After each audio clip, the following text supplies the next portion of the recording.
Sweet. Yeah, so that can be cleaned up. Let's see. I think there's going to be a select board member zooming in. Are you comfortable like promoting or bringing people into the meeting and stuff? I guess so. I've never like run a Zoom meeting. I'm always just joining them. All right. Well, I'll show you where to push some buttons, and hopefully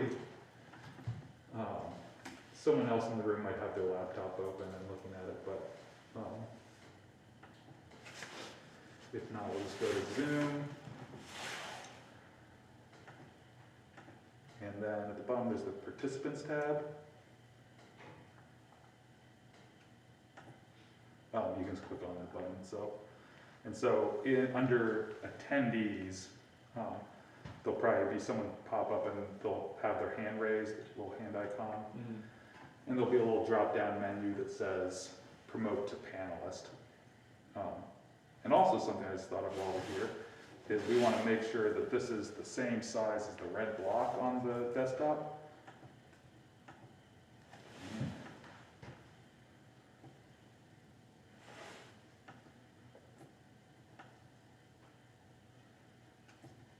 Cool. So now if we go to OBS, does it look right? Yeah, that's perfect.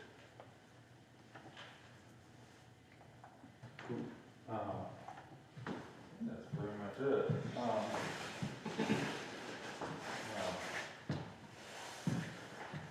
Once it's like, I don't know, quarter after, so we can click the start screen button. Can you, I just zoomed in, can you pull me up as a presenter? Yeah. We This is also, the more button. we like to stay away from the chat. Yeah, I think we can turn that off. So I believe the chat is hidden underneath, or no, the chat is in here somewhere. Under the panelist button. Oh, don't click that button. I think that'll shut down all of Zoom. Somewhere in here, I believe. Oh, the three dots. I think your chat settings are in here. Maybe I'm incorrect.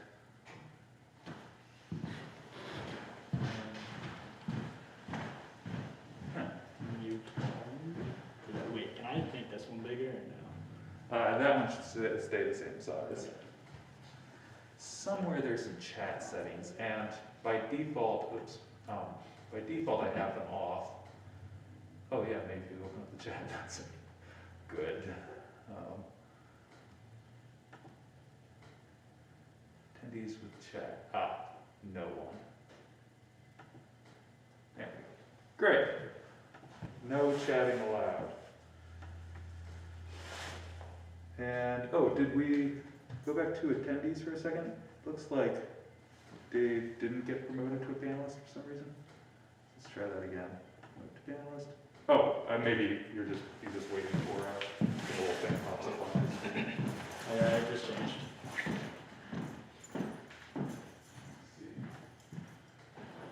You have a little join Yeah, button. I just pressed it, allow me to, Okay, just got promoted. great, perfect.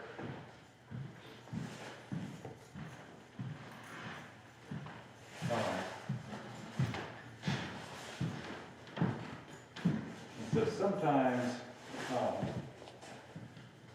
if somebody's calling in via Zoom, then there's like no video. It'll just be what we'll be sending out is just a big thing with somebody's name. So you can kind of orchestrate things a bit more by clicking the little button, the three little dots, and click Pin Video. Yeah. And so now this picture will always stay up, and then if somebody else is calling in and they want to be seen, you have a variety of options. You could then pin them. So let's say we also pin Dave. Say this is add pin. Now we've got the side-by-side view, and then you could unpin David by clicking that. Do you, will we be able to hear them like out of the TV or out of the computer, or where do we? You will be able to hear them out of the owls. Okay. Or you can always click on your view and change it to gallery. Ooh, immersive is weird. It's like, yeah, it's super strange. Oh, that's kind of cool actually. You can like be in a classroom. Is that whack-a-mole or something? So change the view to gallery, and then you can watch it like that, and then you can always change it back as well. Cool. So yeah, let's start on the regular view. Speaker, yeah. But gives you a little creative control. But if it was always just on this view, that would be not the worst thing in the world. Yeah. What was oh, let's plug this in. What was your past week or two like? Pretty good. Saw some family and whatnot. New Year's was kind of quiet. Yeah. There's a lot of COVID going around, and Yeah. nobody was planning anything, so I just kind of laid low. But good. I've been like, Chico, what are you guys doing with Norwich? Is Norwich, completely, Norwich is fully remote as far as I know. I'm not sure, at least we're not going to the physical location.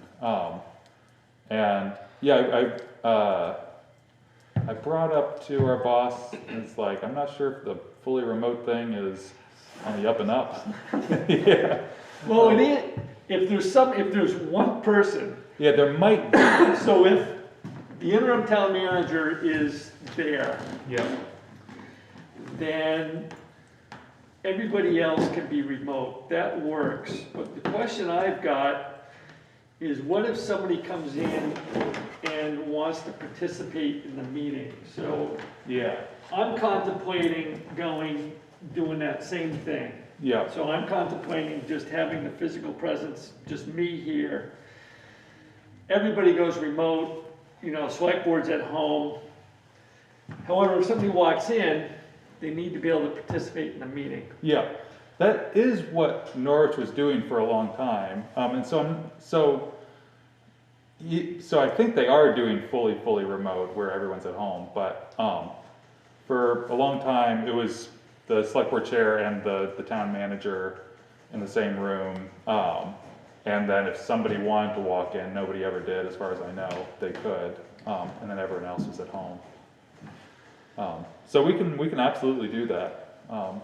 So the question is, would you guys still come and do exactly what you're doing here? Yeah, I think so. And I would be here, and the select board is anywhere but, and then if someone comes in, they can watch the screen? Yeah, I mean, yeah, you could also probably, if it's really just you here, you probably could just have your laptop and talk to the laptop. It does get a little bit strange if somebody comes in, you then have to like maybe shift your laptop so they can be seen and heard. But So that's just it. It's like, how many people are actually gonna come yeah, before it's like, okay, having you guys here is kind of, not necessary. yeah. But we'll do whatever. If you want us to come, we'll come and set things up. If you think you can work with the laptop, we can still log in and kind of orchestrate things a little bit through Zoom and. Well, I'll touch base with you before the next meeting, but I'm thinking for the one on the 13th, we want everybody to try and stay home. So Sure. it's just me and this girl Sarah and you guys. People show up, so be it. So we need this type of setup, Sure, except for I think we're using her Zoom, but sure. on the 18th, I'm thinking I try and tell the select board, stay home. Yeah, We don't need to be here, because we're gonna have people here just because the select board's here. Yeah. Yeah, well, her using, her own account, what we could probably do is set up the owls, we could probably even put the TV like here, that way, if someone was in the audience, they could see everyone that's on the select board. And then, I mean, we could technically be back home and come pick up the owls later or something, and, but we could probably be back in the corner or something on our laptop and. Well, let's see how Wednesday will be kind of that scenario. All right. Thursday, the 13th will be kind of a, we want you to stay home, but there's a physical presence. Yeah, yeah, We'll we'll, play it by ear. we'll make it work. I mean, if it gets to the point where we're successful and nobody's coming in, Yeah, then heck, I'll just share my laptop. And yeah. it sounds like maybe what Norwich has done, but I'm not sure. Yeah, they have had times when they literally just used a laptop, and it was fine because there was just one person in the room. And so, but yeah, we still have the ability to record things off of Zoom and broadcast them, so it kind of serves our purpose. Okay. Yeah. Let's see, oh yeah, what we should, send, have you ever done anything with AnyDesk? The program where you can like log into another computer? No. All right, well, get ready to rock your world. It's the like orange red icon at the bottom. And so there's two computers here. Oh, it looks like I haven't renamed them, unfortunately, so that's kind of annoying. We'll go back to the production schedule.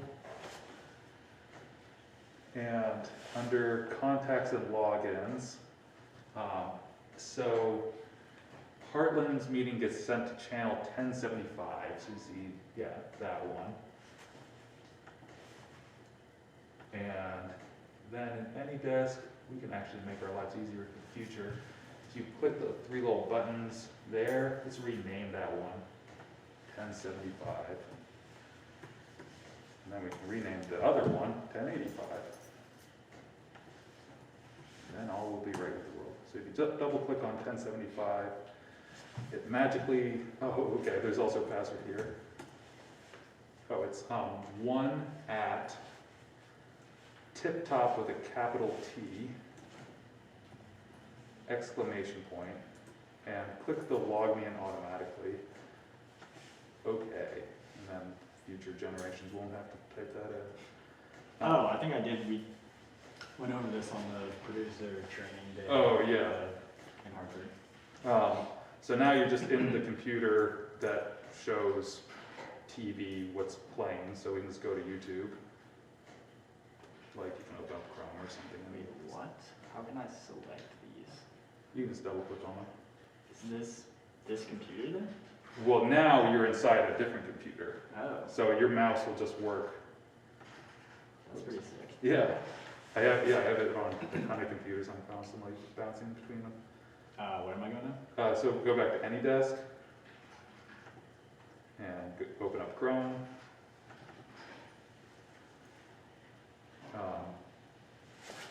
And this means that we'll have to go live on YouTube so they can actually find something. So let's go back to Chrome on the computer that we're physically at, and then YouTube. And, oh, you started streaming already, great, okay, never mind, go back to AnyDesk. And we'll just be able to find on YouTube what we're streaming. I feel like I'm in Inception or something. Yeah, and you can like open up AnyDesk inside this computer and then log into another computer. Streaming. Cool, you can just go full. Yeah, and you can like open up AnyDesk inside this computer and then log into another computer. Streaming. Actually, cool, you can just go full. Yeah, and you can like open up AnyDesk inside this computer and then log into another computer. Streaming. Actually, cool. Perfect. And now TV will see that. Cool. I think that's literally everything, besides getting whoever else is in there to become a panelist. But Do you feel okay with that? Yeah. All right. Well, then I might hit the road. Let's see, tomorrow, I think we've got another meeting that involves the owls, so I'll just need this tip back sometime between now and tomorrow evening. Alright, are you gone for the night? Yeah, I mean, I won't be too far away in case there's some sort of huge emergency. Yeah. What time is it over? Well, it depends on how long the board goes for, but they're usually not incredibly long Okay. winded board, so my guess would be 8-ish. Alright, sweet. Yeah, what was I gonna say? Yeah, Goop is ordered for the booth. We have the dance thing on Sunday. I'm not sure if you've seen emails going around, that might be getting pushed back. I did see that. Yeah. I heard like only 2 people signed up for Yeah, so, not a huge loss if it gets pushed back. Yeah, I think So, like pickup wise, that mic is not ours, right? That mic's in. oh no, that's ours, and this is one of my favorite little illusions. I've got a fake microphone, oops, that I put on it. The reason I do that is just to get people closer to the owls. And so they see this microphone, they're like, oh, I have to talk into the microphone. But it's all fake. It's not even like wires or anything. Yeah. And this is a microphone or it's a microphone holder for these wireless labs, so you can put them in there and then use it as a real microphone, but this is fake. Cool. Oh, it's like cut off on the owl right where the pole is, so it looks like Yeah, I'll do the split screen thing. Yeah, they're pretty cool, and they'll know. Actually, I didn't really check this one. Check, 1, 2. Testing, 1, 2. Do you realize that there's 2 owls connected? Oh, maybe it doesn't. Maybe I spoke too soon. It seems like. Check. Okay, it seems like it's not actually paired. Let's look at it.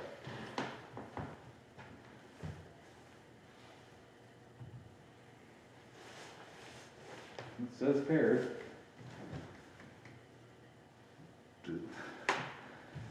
Sometimes these things are weird. Check.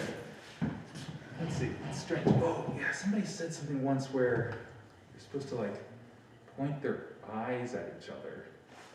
scary. This thing's creeping me out. Seems fake, but. Okay. Try disconnecting it. Well, there's another set of eyes on this side, I guess. Oh, it was just on for a second. Oh, But then I it just came clicked the back on. button. Okay. Let me disconnect it real quick and try reconnecting. L2, pair. Or blink. It's thinking about it. Thinking about it. Success. It says they're paired. It's blinking now. Check. Test 1, 2. Testing 1, 2. Testing. Hello. I'm right here. Hello, owl. I'm right here. Owl. Hey, owl. I'm right here. I'm right in front of you. No, not that one. Hey, oh, there I am. Great. Okay, it works, kind of.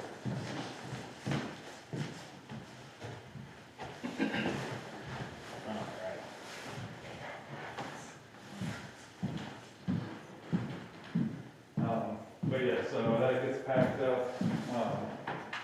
I'm gonna bring this faulty stand back home. Does this automatically connect to the different ones? I think so, yeah, you can kind of see a jump there as you pan around. Yeah. Picking and choosing.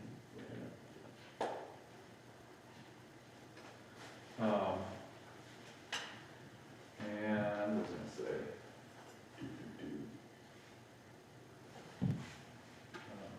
Oh yeah, so things to pack up. It's like, pretty much like extension cables and power strips. They go in the big long bag along with the stands and stuff. And then any sort of smaller cable, whether it's computer power cable or whatnot, goes in the case along with the L's. Is this TVRs? Yes, but this lives in that office. Okay. Go, Dave will show you where it goes. Cool. Yeah, let me know if anything is amiss and I can log in remotely and help you out. Cool. All right, I'll see you around. See you around, Chico.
Hello.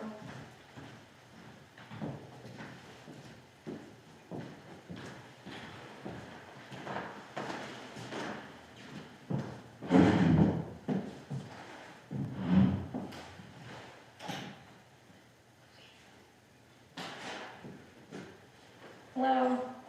Good, how are you? Good. I don't think maybe it's Mandy Potter. How are you? With the mask, it's like you can't recognize anyone, right? Yeah, I was trying, I'm not sure if I've met you upstairs or not. I don't know, because I wasn't here, yeah, right? Thank you. Yeah, you were I was heavily gone. involved before Yeah, I and got then here. kids, and Dan and I separated, and so I moved out of town for a couple of years, and I'm happy.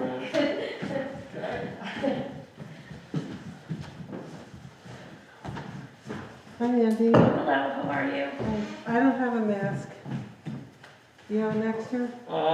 We can, yeah, there's one of those cheesy paper ones. I don't care.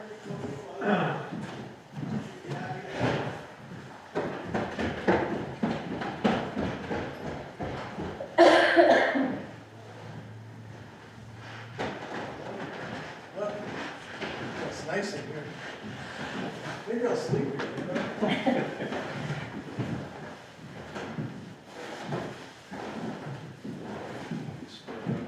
The nice thing about this is if you get sleepy, See if I can just pull. oh, yeah. Is that why you chose the one by the post? That's right.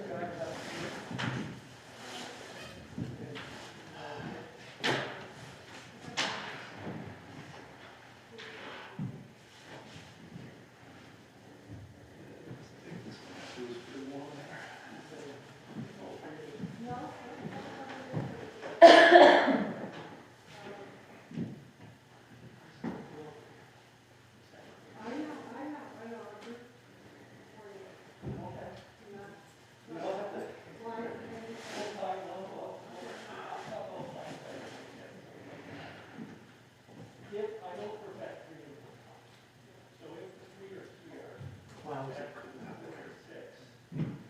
Is it cold? I was getting some wood in. It's just a change, you know, you get used to, a few warm days that they start to get Yeah. used to it, and then bang. But the ground is, we finally, our sanding guy showed up. Because it was like somebody had come over with a Zamboni, that's how easy it was. You're laughing, but I'm telling you, I had to skate to get the, My son plays hockey, and there was one winter where it was, the driveway was so icy, I couldn't find him, he was outside with his hockey skates. I'm like, oh, there you go. oh God.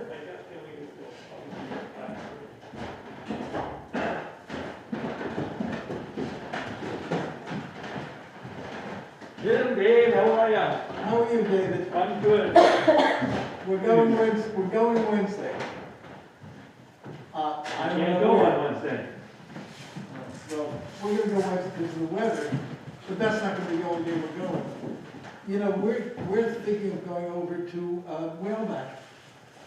We're going there just because we want to try Whaleback. Are they open? Yeah, they're open. What held them up was the inspection, the state inspector of the main lift. But apparently he's come and located. You know, it's something you can run over for 2 hours and still come back to work, or after work. I agree, I You agree. know, so, we'll talk. Okay. I hear it's still meeting on Friday. Yeah, I hope. We need a big one. We need something, it's getting thin out there. I know.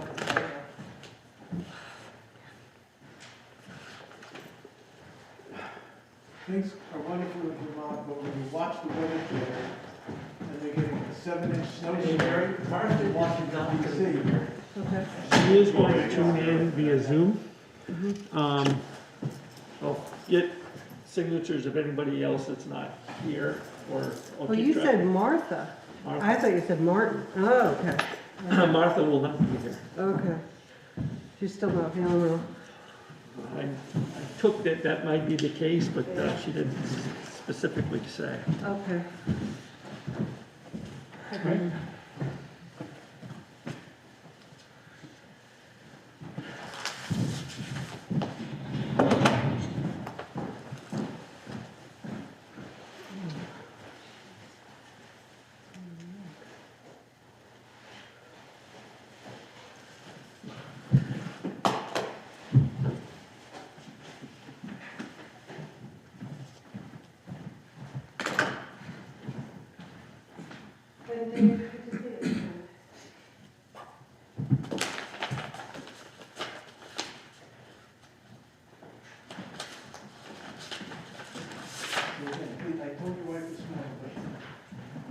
new position. She said she's taken minutes at home. She seemed to indicate, you know, she didn't say, she just said, she asked me if I could please keep track of who was here in person, so I take it that, yes, she is doing that.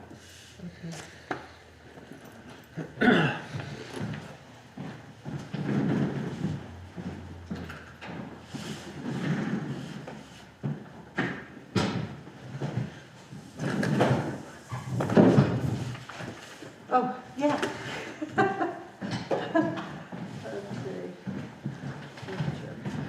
Jim, how we doing? Doing well, all right. Oh, we're good. I made it down to the South Shore over the holidays there. Oh, you did? Did, for day, for night. You didn't go on? Went down on the 26th, came back on Oh. Monday the 27th. It was just a quick thing. That's great. And we were supposed to drive on the 25th. They came out of the house to walk the dog and instantly assessed the ice and decided we were staying home.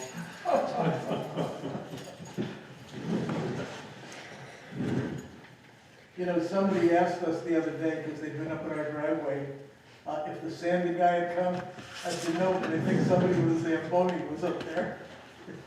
Deborah refused to deliver. Oh, Chris's name is still on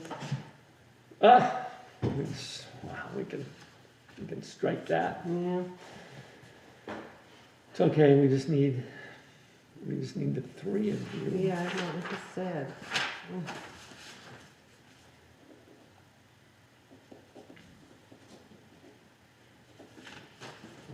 I think it's just those two, right? Yes.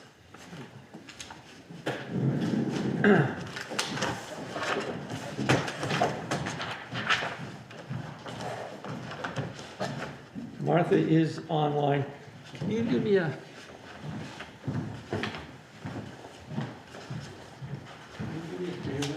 We need to pull. No. You need to pull Martha McLean back to. That was my first. No, what's that? They can, if you want, they find it somewhere. That's right. November 6th. Now, can you hear me, Dave? Yes, Martha. Hello. Hello. How are you feeling? I feel almost normal. Oh, I'm so glad. Yeah. I thought I would be able to see the Zoom participants, but I do not see them. Oh, wait a minute. Maybe I do. Yes, now I do see them. Okay. All right. You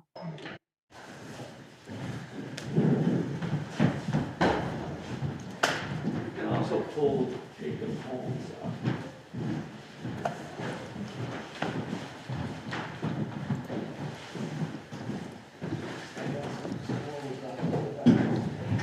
No need?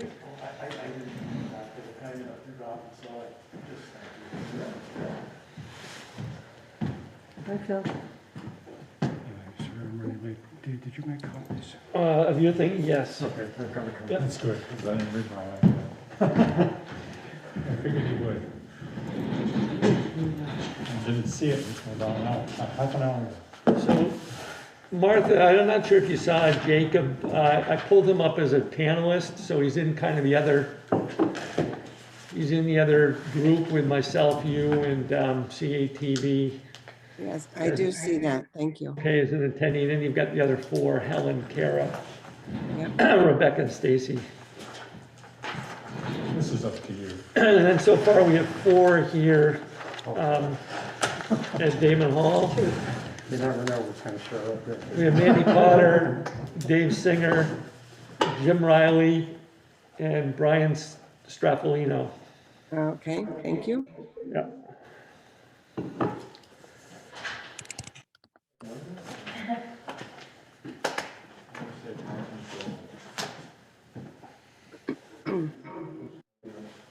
Somebody tried to open the And Martin Dole. Winner, winner, chicken dinner.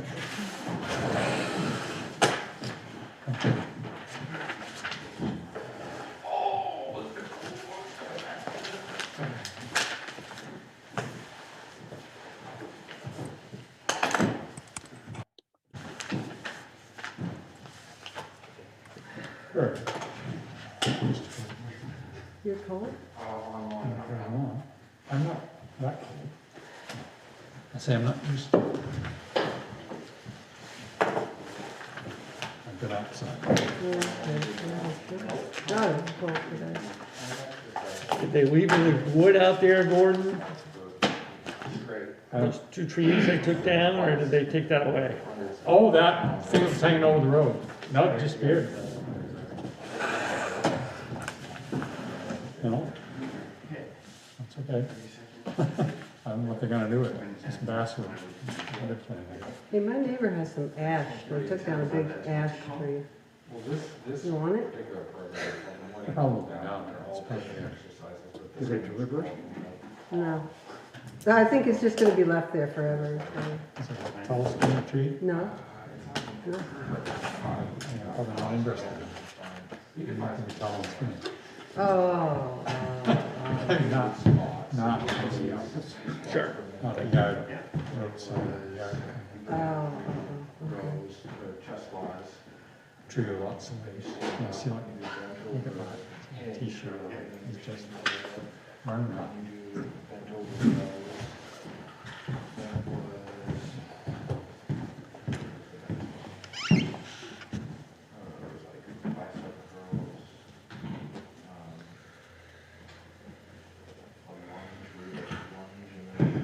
Ready? Okay. So I'd like to call the meeting to order at 5:35. And first order of business is the minutes from our last meeting. Anybody want to make that motion? Something is, I move that we accept the minutes. I'll second the motion. Did you get that, Martha? There's one error. Excuse me a second. I can't hear her. I did not hear who made the Gordon? motion. Gordon made it and Phil seconded it. Now we're gonna have some discussion. Okay, and on old business about the budget, Martha says resulting in a tax rate of 5.56%. That's not a tax rate, that's an increase, right, Dave?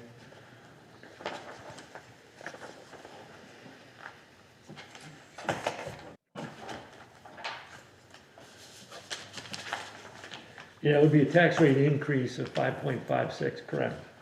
Yeah, so. Did you get that, Martha? So you mean you want the word increase in there? Resulting in a total tax rate increase of. Okay. Anything else? No, good. Anything else with you, Gordon? Okay, I think we all agree. In favor? Are you in favor of passing the minutes? Yes. Okay, thank you. So now we're on to the orders, warrants. Can I have a motion? I'll make a motion to accept the accounts payable up through January 3rd. Yeah, I'll second that. So I just need to make one comment. I don't think it was on the copy that you got. We had to slip it in on Thursday or Friday after the fact, which was a payment for fireworks for the 4th of July. Want to point out that we've been paying about $7,500 for that. The minimum this year was 10 grand. So it was a $10,000 expenditure. I want to make sure everybody's aware of. Right. Just know that the ability to get them for the 4th of July hinges on that minimum. And, you know, they're obviously, you know, the whole increase in wages and, you know, inflation was all part of that. And plus the fact that they turn down business sometimes bigger than 7,000 or whatever it was that some of the towns like ourselves in West Windsor have been paying, so. Okay, we have $10,000 in next year's budget. Yep. For them, but this year we have kind of cobbled together We have 6. 6, okay. Yep. Okay, so are you comfortable with that? We are trending okay at the moment. We're looking at some other things, such as the fence to North Hartland. Again, it's in the budget, that potentially will bring money out of the rec fund to cover that. Okay.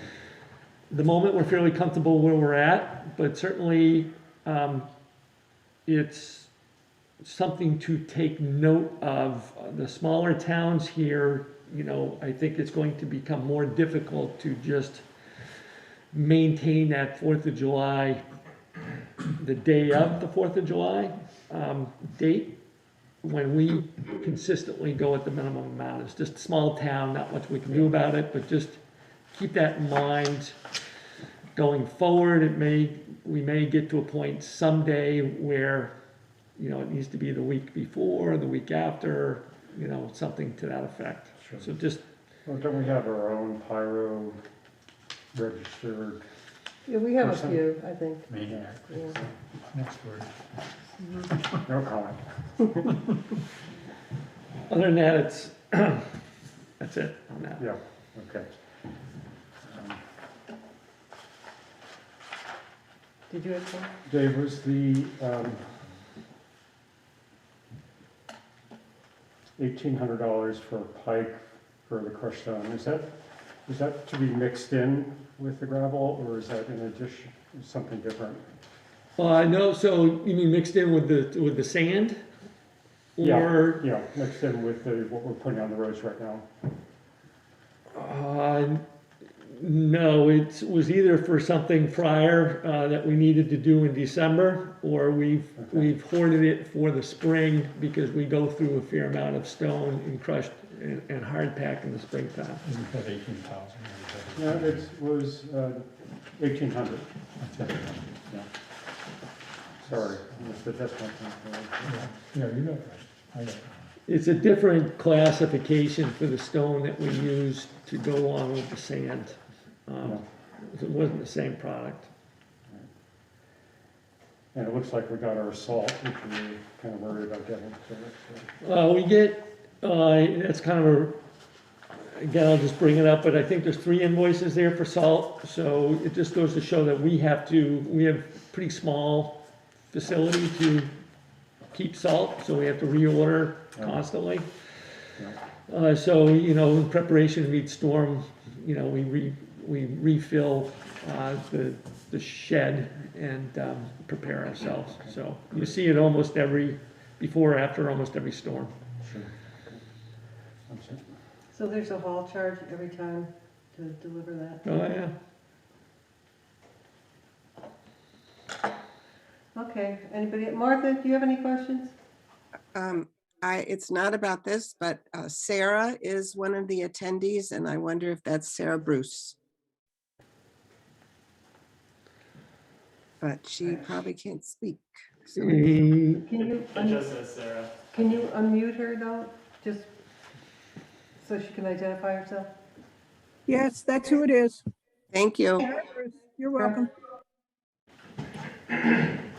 Okay, so I think we, by consensus, we agree, yes, the warrants. So now I would like, we're on to adjustments to the agenda, and I'd like to suggest an adjustment, and that is that since we have the 4 candidates here, people who are interested in being appointed to Curtis's remaining term, well, until town meeting, the time of his term remaining to town meeting, I'd like to have them talk to us rather than sit here.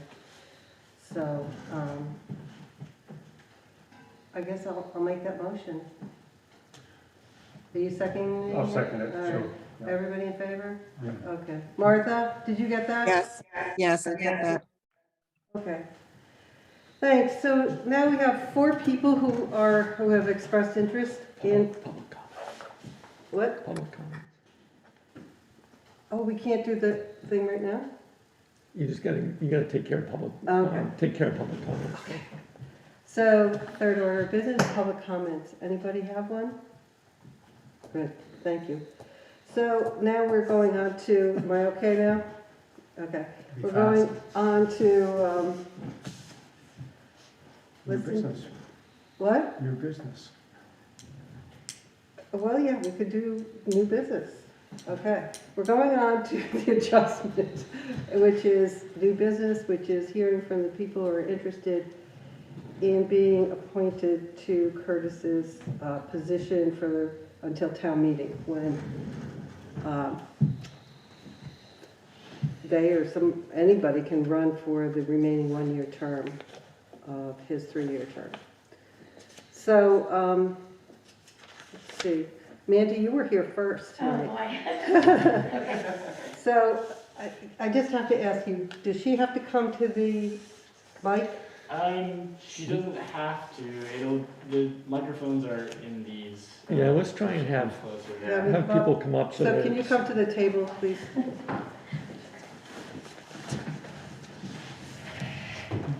And if you just identify yourself for Sure. people who are watching. Sure.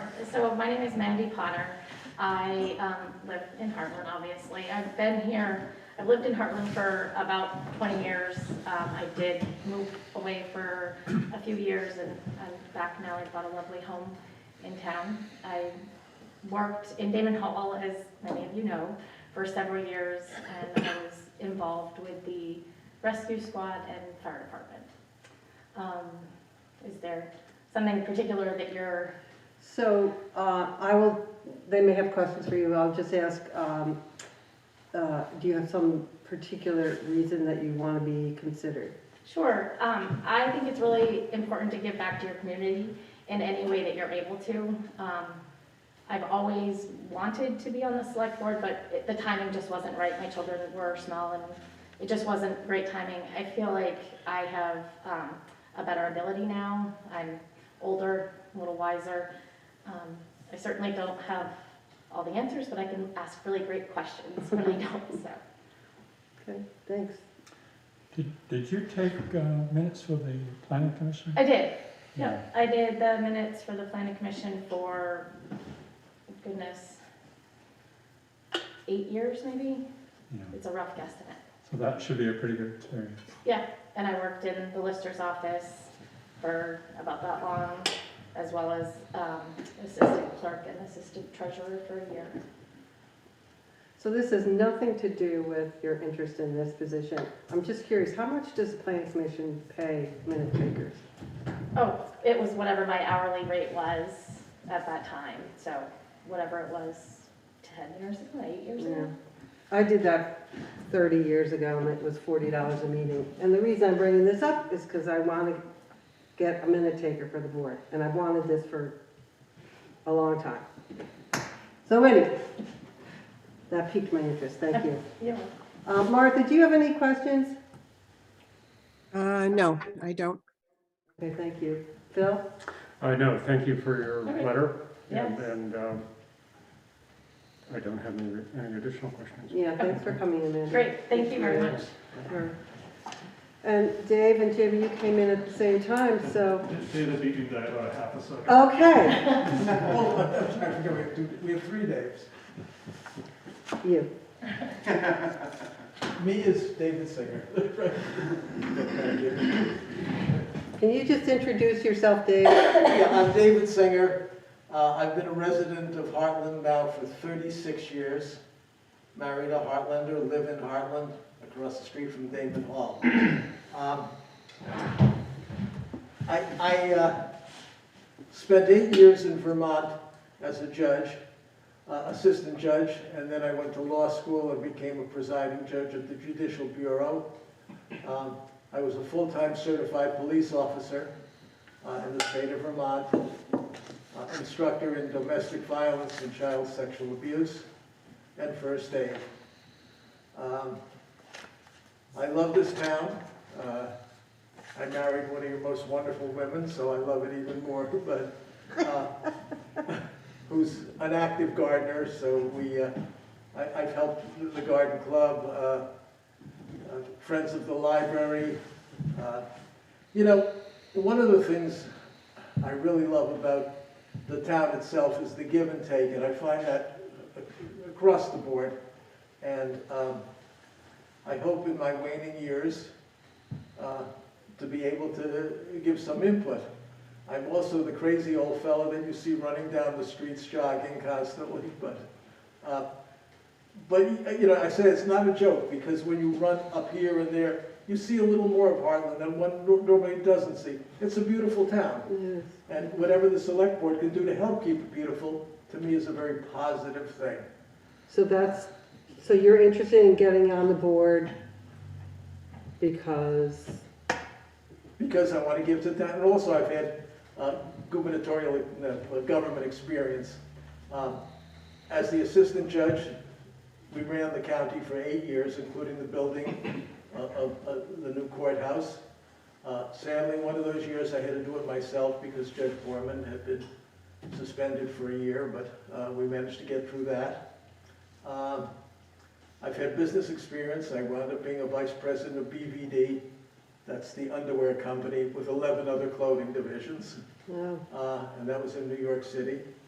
I always felt like I wanted to come. I came as a skier for many years, and I finally decided I wanted to get out of New York, and so if any New Yorkers listening, I liked it, but it was wearing me out.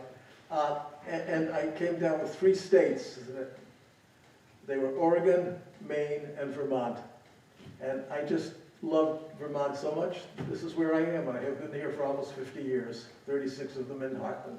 Thank you, Dave. Martha, do you have any questions? You're on mute. Okay. No, I have no questions. Phil?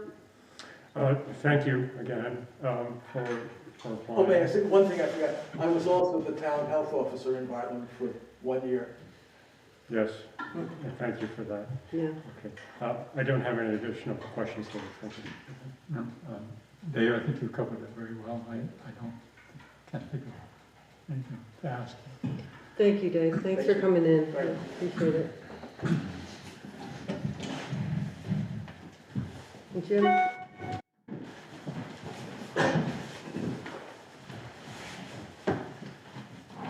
Jim Riley from Best Road, well, actually, Maple Heights, off Best Road in Hartland. And thank you for having me here. And I think we, clearly we've got a tough decision, but you get some really good candidates here. When I heard the Kurt's position was open, I decided that I was going to, actually do a petition and run for that open slot. And I thought, in the meantime, it would be good to throw my name in the hat to see if you wanted me to serve in the interim. My, path is just really simple. My goal would be to make sure the town, is fiscally responsible for the voters, that we're doing good planning for the future, and that we preserve the life the people in Hartland want.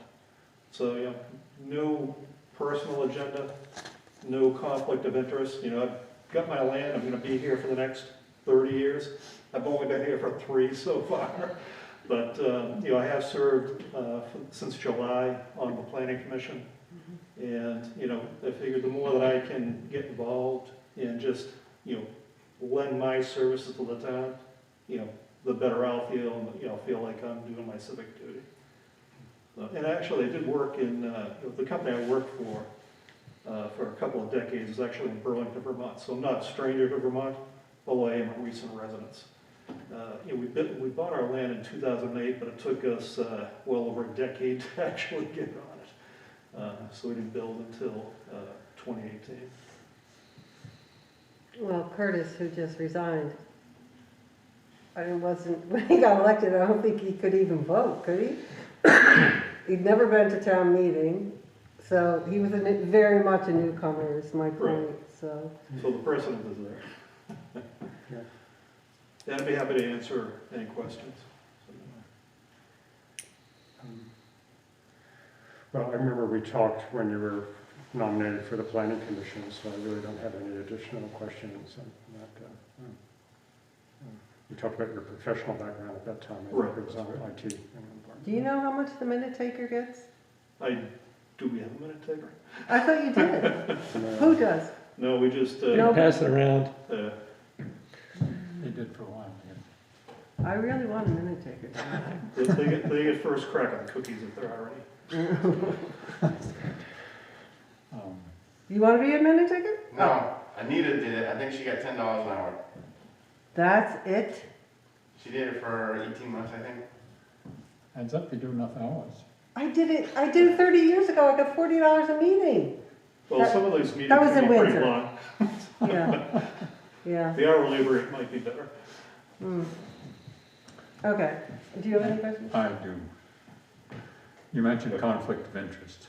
Right, I mean, The only thing that comes to mind is that you are, if you are a selectman, you are the boss of the town manager. Yeah. It's a, not that simple a situation, relationship, but type, you are. And the town manager is the boss of the employees in the town hall. right, yeah, that's true. Which one of them would be your wife? That's correct. So that's, I don't know. We've had this same scenario before. Really? Yes, Joe Olmsted. Oh, yeah, yeah, Deb. yeah. And that actually didn't work out. So, I don't know. That's Yeah. a consideration, I think. Well, I mean, that's fine. Certainly should take into account all Yeah. the facts, but my personal view is, I have, business and personal life are separate. Yeah. So, and that's generally the way it is in our household, and I think that's probably the right thing. Yeah. Martha, did I already ask you? No, you didn't, but I don't have any questions of Jim. Okay. All right, well, thank Okay. you. Thank you, Jim. Thanks for coming in. And now Jacob Holmes. Hi. Hi, Jacob. You want to introduce yourself and?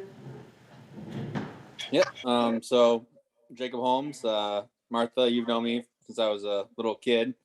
I'm about 34 years old right now. I've lived in Hartland for 20 plus years. I moved away to go to college, joined the military. I've been local law enforcement for the past 9 years. I have 2 young kids. My wife and I, when we were looking for a house, we found a house in Hartland, and actually North Hartland. And I was excited to move back to the town I grew up in. The town has given me so much over the years, all the way from preschool, kindergarten, grade school. I've seen, my mom worked for the town office back in the day. And I pretty much grew up in town hall, either doing plays, seeing my mom at work, constantly bugging Clyde. But yeah, so I grew up in this town. It's given me a lot with the athletic programs, school-wise, friend-wise, family-wise. No matter if I was over at college or doing military trainings, I've always tried to get back to the town for the Old Holmes Day. It's one of those it's like that was a thing to do when you were a kid. So I've always tried to come back and be there to see everybody. So I think it's time that I gave my time back to the town for everything they gave me, and especially seeing, as I live in North Hartland, seeing Curtis's resignation letter saying he wanted or he hoped to see a North Hartland resident become a representative on the select board. I thought, well, it's definitely I would love to fill the shoes for Curtis and represent the people of North Hartland, and hopefully get back and help in any way possible. Thanks, Jacob. Phil, do you have? Hi, Jacob. I apologize if you had this in your materials that you, I guess, sent in today. We actually got, I'm sorry, Jim's came late last week, and Jacob's came today to me, so that was not a part of it. So if it was in the materials, but as some of the other candidates or interested parties have talked about, what is it that, 1 or 2 things that you would like to be doing on the select board to help the town? I mean, as the previous, I forget his name, sir. But make sure that the budgets, try to make sure it's fiscally responsible for the voters. I want to make sure that, decisions that are made for the town are in the best interest of the town people. I want to pretty much make sure that, the town keeps on growing if it can, and make sure that everything is done in the best interest of the townspeople. I mean, there's, I could open the town report and go through piece by piece of what, any improvements that we could possibly make or anything that could be worked upon. But I mean, there's just be there to support and be the voice of the people and make sure that the best decisions are made. And yeah, that's pretty much it.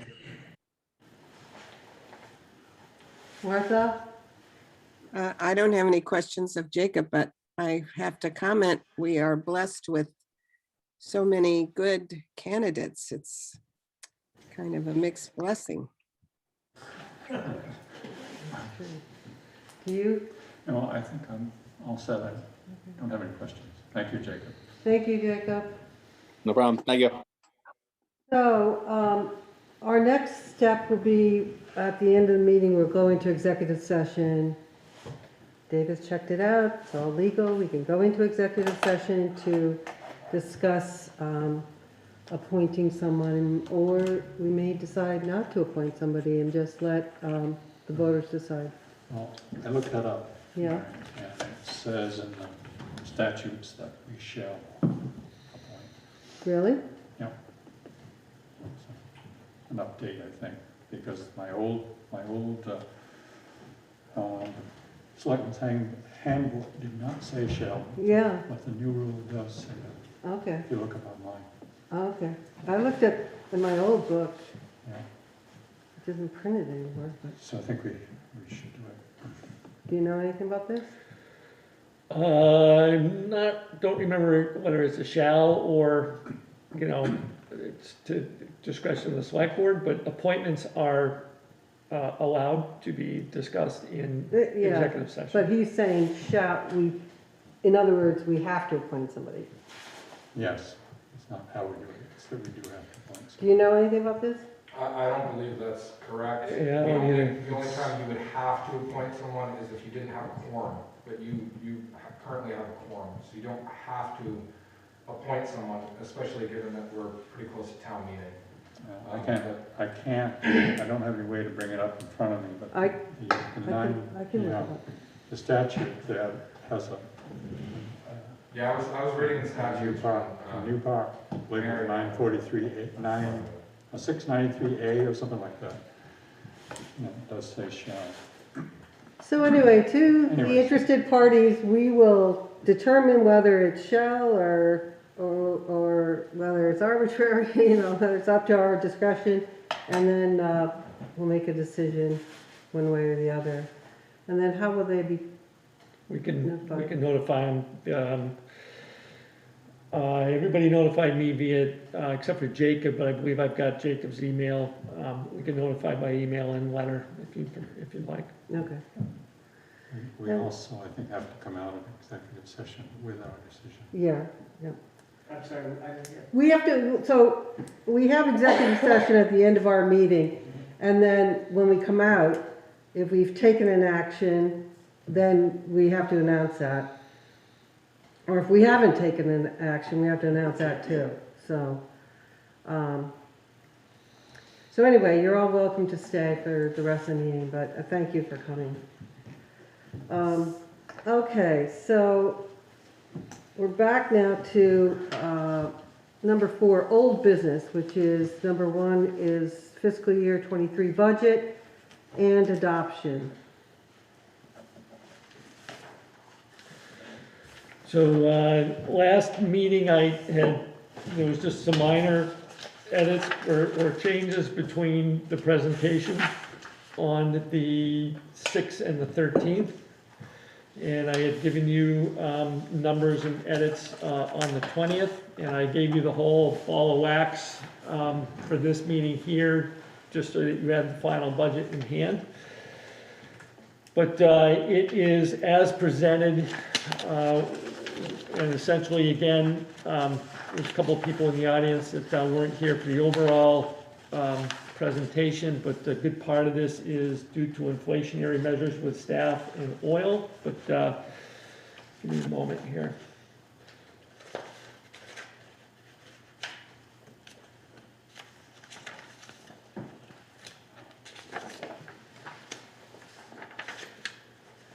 The proposed general fund budget is $1,974,615. That's a 5.6% increase over last year. The proposed highway budget is $1,424,920. That's a 4.61% interest. Taken together, it's a combined 5.16% increase over last year, or a combined budget of $3,399,535. And I would do a motion for both the highway fund and the general fund. Where are those on here? Oh, here it is, 1 of 1. The very first page was a synopsis of the budget and the tax rate. Ends up being a 5.56% increase. Again, that's not 100% because the tax rate will fluctuate between now and when we set the tax rate in July. But based upon last year's grand list, it's a 5.56% increase in the tax rate.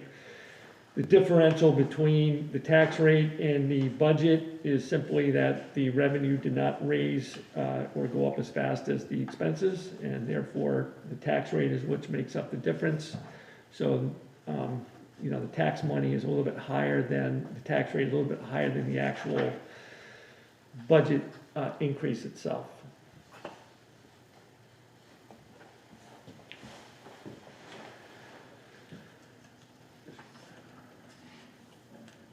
So Mary, do we need a motion? We need a motion. I was just thinking about, before we make that motion, I have a question for you, Dave. Mm-hmm. How about the minute taker? We do not have anything in there for a minute taker. I know. I think that if the select board was to decide on it, you know, I don't even have an hourly rate or what we would provide, so I don't have a number to add to the budget.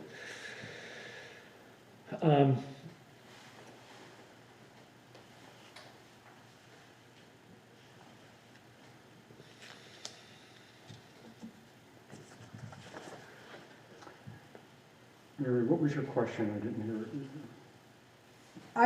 I feel it's important to have a full board that can, 5 people that can focus. When one of them, whoever it is a minute taker, their attention is divided. Okay, no, I just, So that's That's what you're why I asking bring about. this up about the minute taker. Yep. And I bring it up probably every year. And it never seems to get traction. I don't know why. I think other boards, I think it's a normal part of doing business. And in a $3+ million budget, it's not a large item. And I think as the board evolves, the issues that we deal with are more and more complicated. And I really feel we need all minds on deck. yeah, I failed writing in kindergarten, so I can't do it. The first Bill, grade, if I did. you've done them well, So that's not.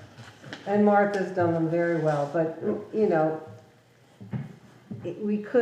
we're not, you know, a town of 500 people. It's, and there are some complicated issues that we're dealing with, and anyway, I've already spoken. Dave, it's not a lot of money. I'm looking for a little guidance from the select board on this. I mean, it's not like I can magically come up with a number because there's, payroll taxes and stuff like that. I'd add $1,000 to the budget and call it a day. It's up to you as to whether you wanna. I asked Martha Ask her what? an opinion. Yeah, no, I'm waiting for everyone's opinion. Martha, do you have any thoughts on this? I think it would be a good idea. It is hard to pay attention to the conversation and type fast.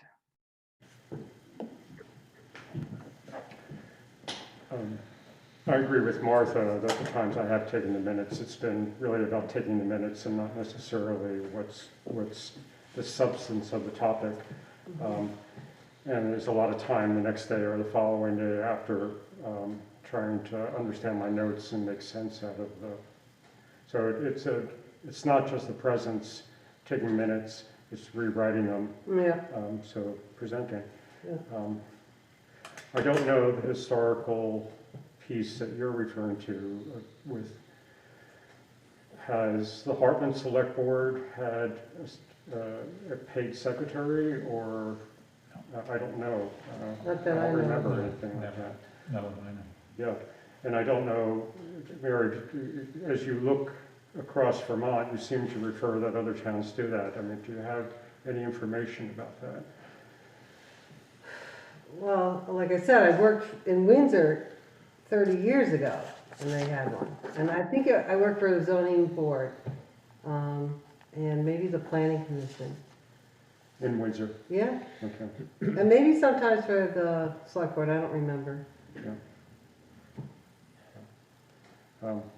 Dave, you just threw a number out there, I don't know. So that's like that's $40 a meeting, 26 meetings, it's 1040, so. If we're a little high or a little above, I'm not gonna sweat it. Yeah. I can't get an exact amount right here, right now, so, again, I would, I feel pretty comfortable with that number. Which would make the final, $1,975,615 for the general fund.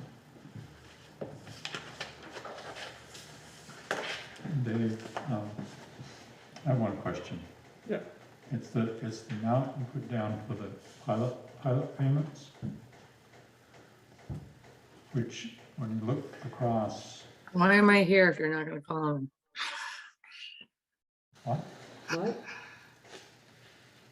A couple people have their hands raised. Okay.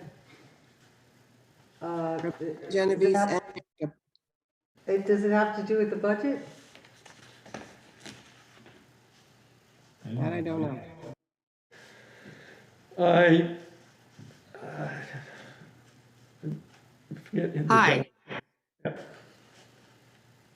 And that's Rebecca. Just said Hi. Hi. Rebecca Jennings. Did you have a question? Absolutely, Mary, I want to echo your sentiment that this is a really important board and we need all 5 people participating fully, thinking completely, not sidelined. It's not just the mechanics of taking the minutes that Martha's going through, but that's an important seat.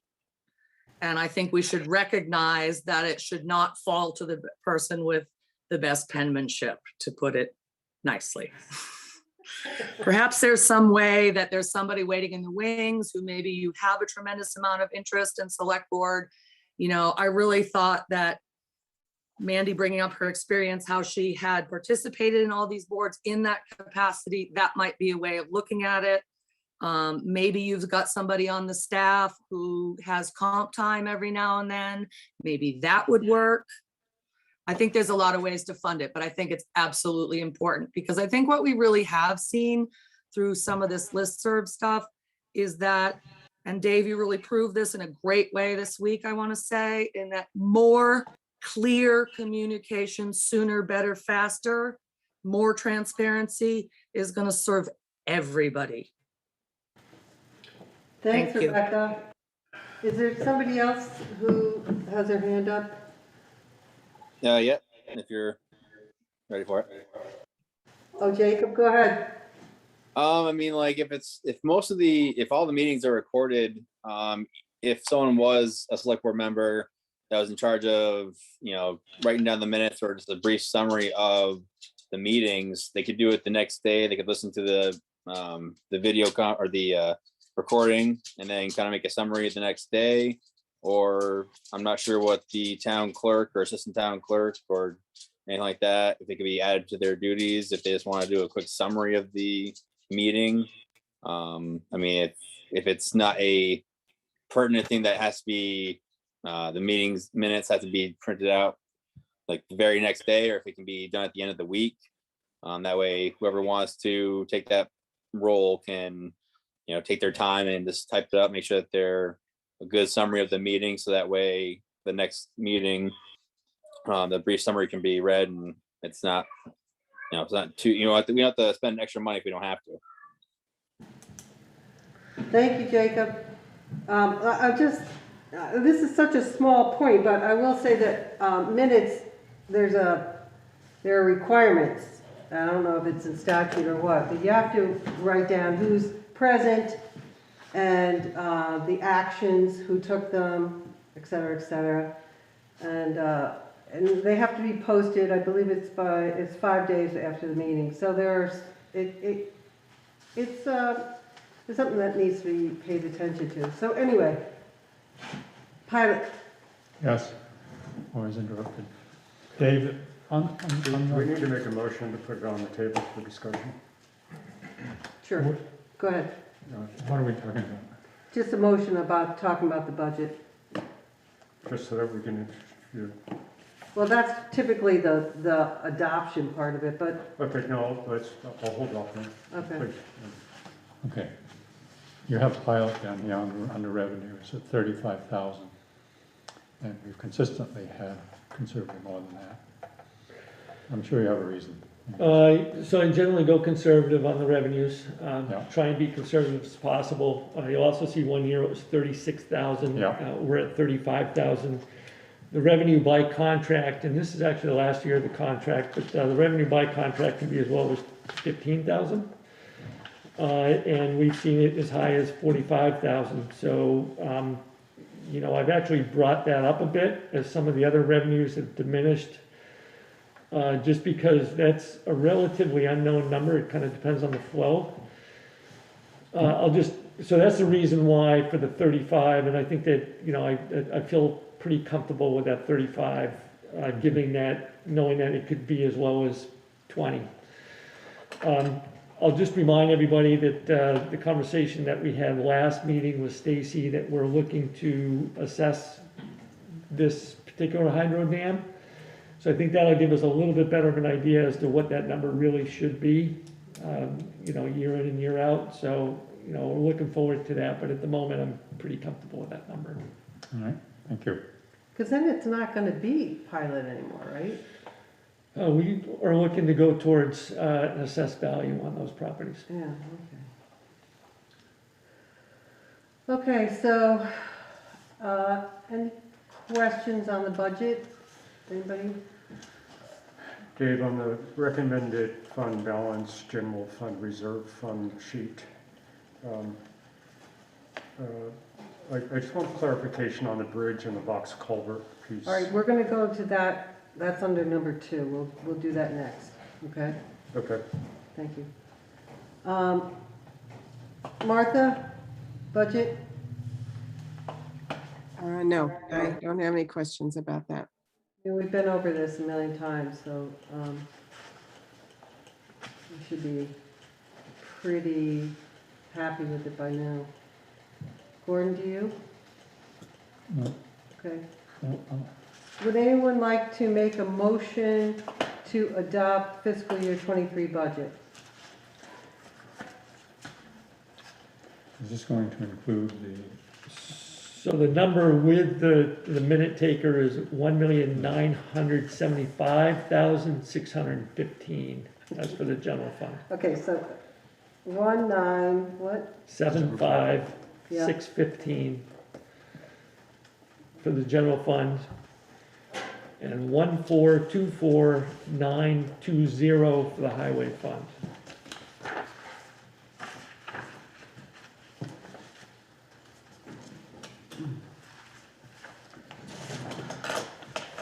Martha, did you get those?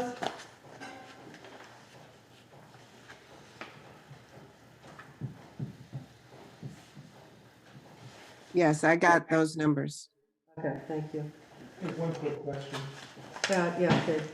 As an economics major, but not a mathematician, the proposed $1,000 for the minute taker won't even change the fraction of that 5.1%, am I correct there?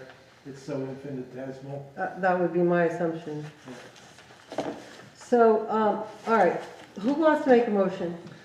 I'll make a motion to accept the fiscal year 2023 budget as presented. You need those numbers though, don't you? General fund being 1974615. 7.5. 1975, I'm sorry. 615, and the highway fund being 1,424,920. Correct. Great, thank you. Either of you want to second that? Martha's not rushing to second. Would you like to second Sure. that? Okay, thank you. All right, any discussion, further discussion?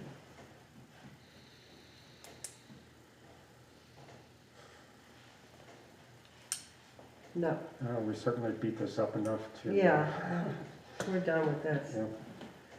Okay, so I believe we're all in favor, pass this by consensus. Martha? Yes. Phil, yes. Yeah. Gordon? Yes. And I am for it. So, Thank you, Dave and Martin. yes, thank you very much, Martin. Thanks, Dave. Budget has passed.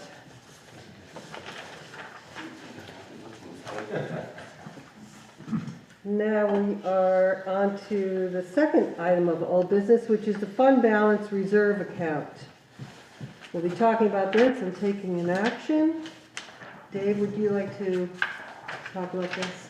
So we spoke about this at the December 13th meeting, I believe it was, regarding the fund balance of the general fund. At this point, it's a positive fund balance. Essentially equates into a surplus. That number is $464,307. Select Board should act on that in a transparent way. What I am proposing is to formalize essentially carrying a positive fund balance, or essentially a rainy day amount. I submitted to you a fair amount of detailed information from GASB, the Governmental Accounting Standards Board, and also the Financial Officers Association as well as VLCT on a recommended fund balance that you should carry. That goes or is between 5 and 15%. And again, you never know when the Hurricane Irene is going to pop up. So of the 464,307, and again, this is, I'm looking for consensus that this is, we want to move forward with this and agree with this. What I will then end up doing is when I put the articles together for the warning, this would be on the articles. It does need to go in front of the voters. I'm proposing that of the 464,307, we put $50,000 to the bridge fund. This has been deficient for a couple of years. There is already $58,887 in that. That would bring this up to $108,887. Also, moving $100,000 to the box culvert fund, and Martha, if you have any questions as to why box culvert versus highway fund, I can get into that. It's kind of technical accounting stuff, but moving $100,000 to that. We did have a roads committee. Their recommendation was to build up a reserve fund to $200,000. This gets us halfway there.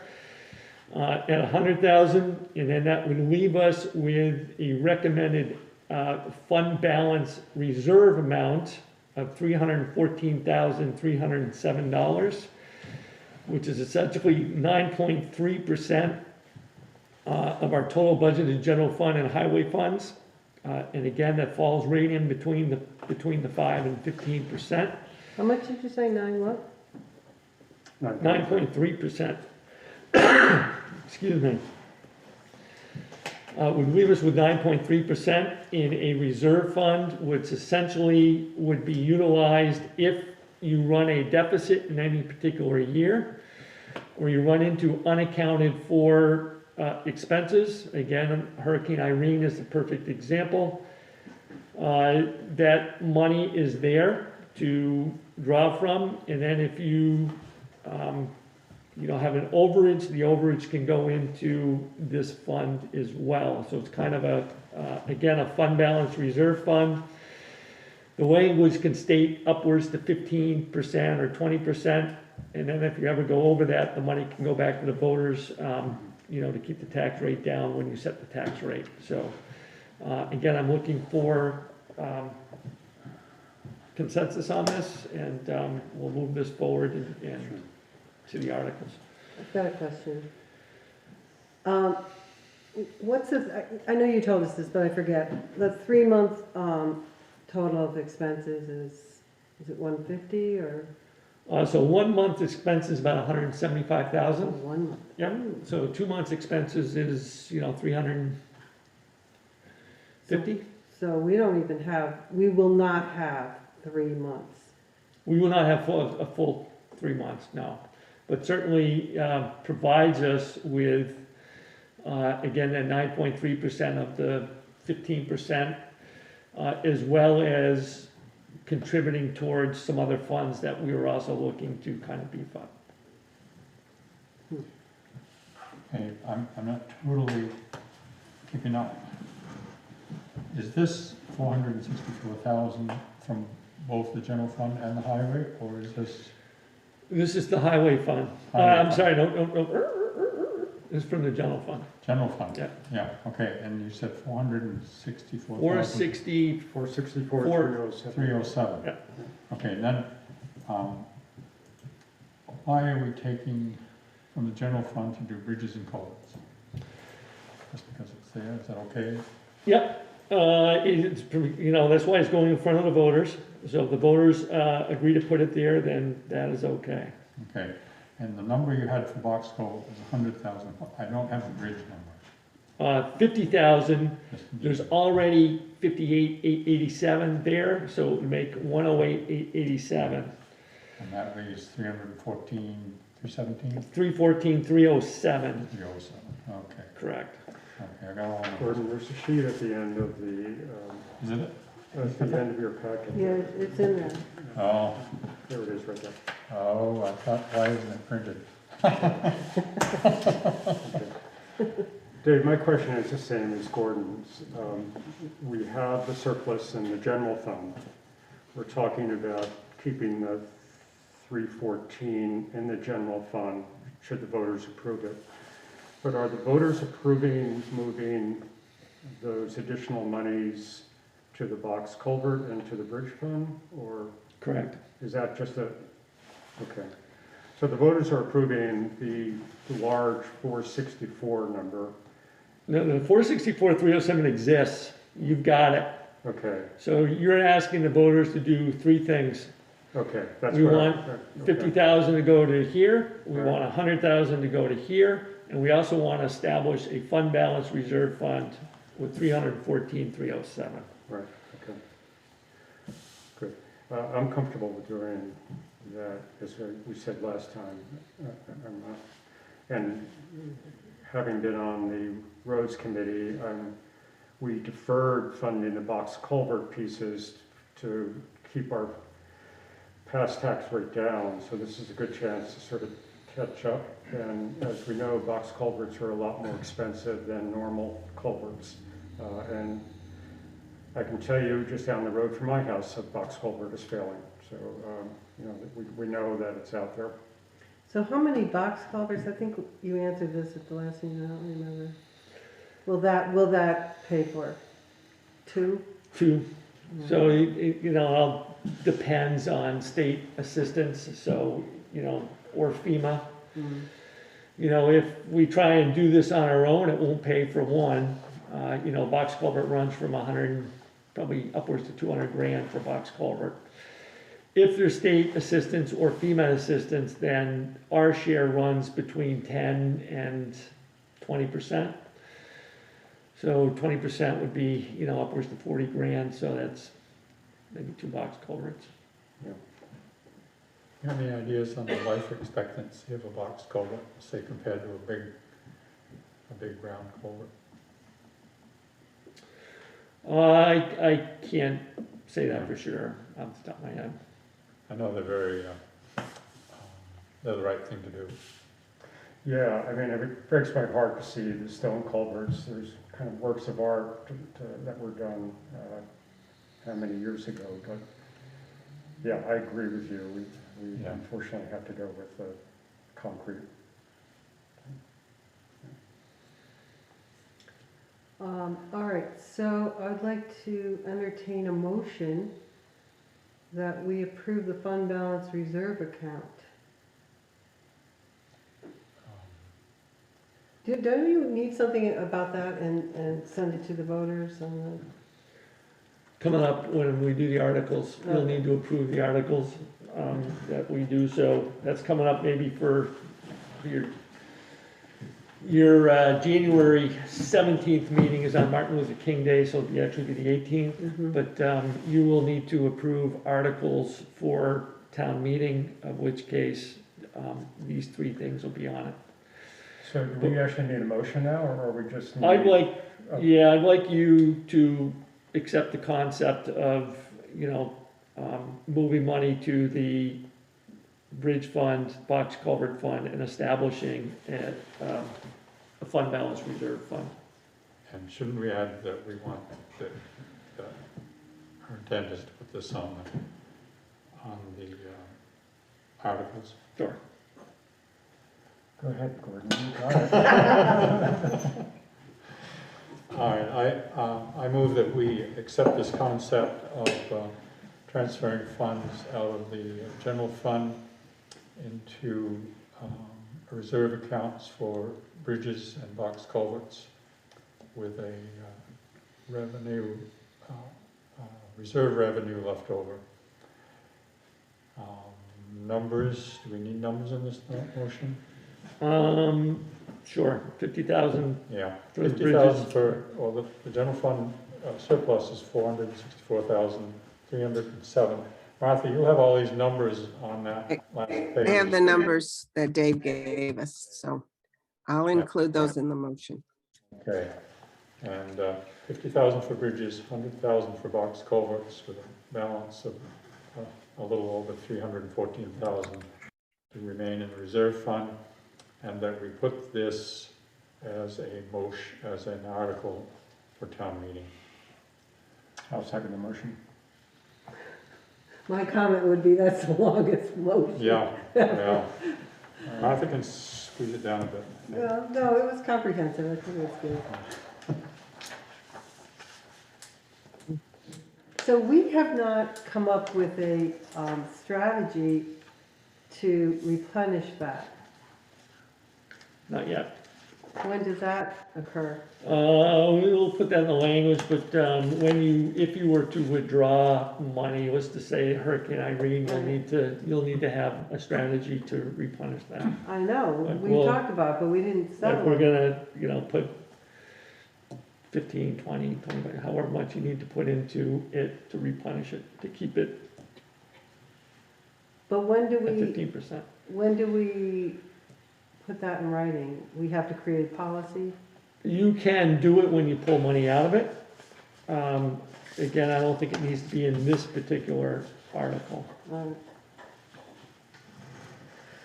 Okay, so do we have consensus on that?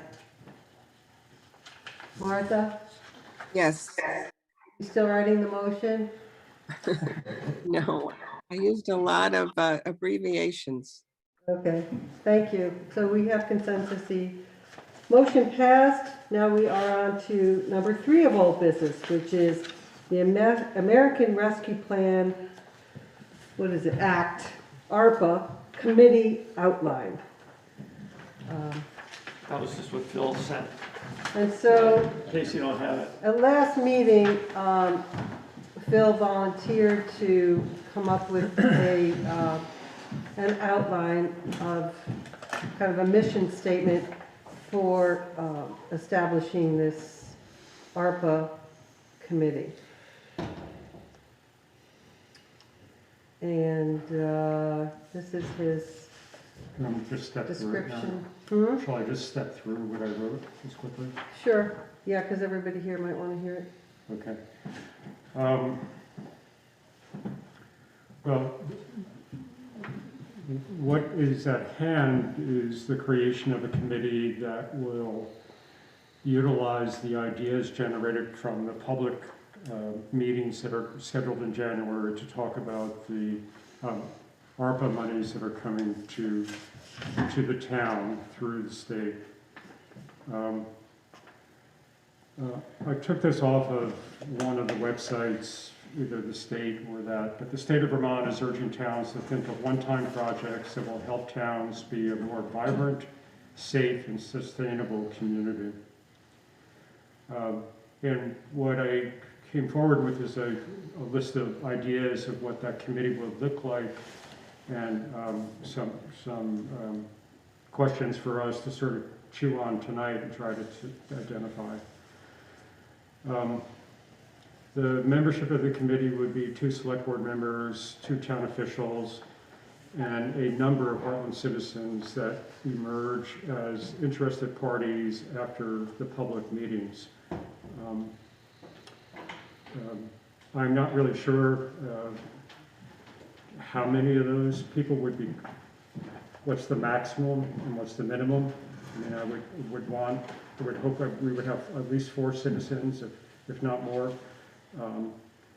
And I'm imagining that these committee meetings would also be open to attendance as well, so people can come along.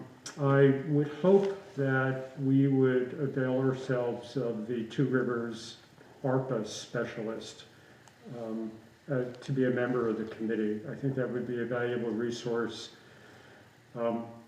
As folks generally know, what we can use the monies for is the categories are fairly restricted. What we all would love to fix the Hartland Quitchy Road and Clay Hill Road and on and on and on. But those kinds of projects the funds are not available in this round of funding. So what I would hope is that we would have the specialist from Two Rivers that would be able to be a member of this committee to help guide it. I don't know. I don't know if she could be a member of the committee. I think she could avail herself As a resource? as a resource. Yeah, I'm comfortable I with think that. she's always available on, via the phone, and I think that if, with enough heads up, she could come to Right.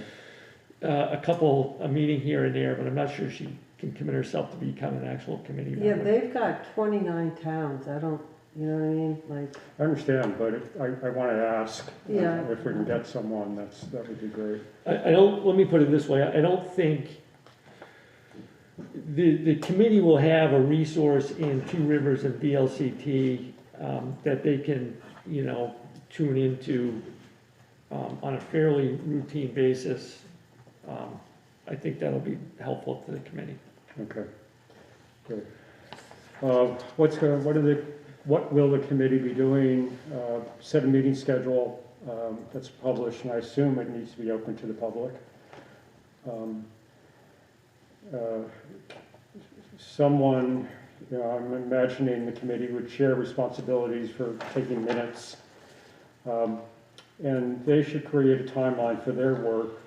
But again, I'm imagining that the select board will charge the committee to deliver their work within a certain time frame. The committee would, just like we will at the general meetings, review the treasury guidelines, And also identify regional resources, much like I just talked about. You know, I have a quote in here from the Two Rivers website that Dave reminded me that we should probably be careful about this and really refine it. But the brainstorming session should be wide-ranging at this point. Even if a project can't be funded under ARPA, it might be covered by one of the ARPA-related state or federal grant programs that will be established in the near future. So as we get ready to charge the committee, I think that's going to be an important piece to either say, think globally, but act only under the restrictions, but so we can keep a list of projects for, as what they're saying, future funding opportunities. In my opinion, strictly, since I wrote this, I got to put it in, we should communicate with the surrounding towns. In reading the various materials, there seemed to be some synergy with the idea that there might be a regional project between ourselves and West Windsor, or ourselves and. So I think we should pay attention to that and look for possibilities.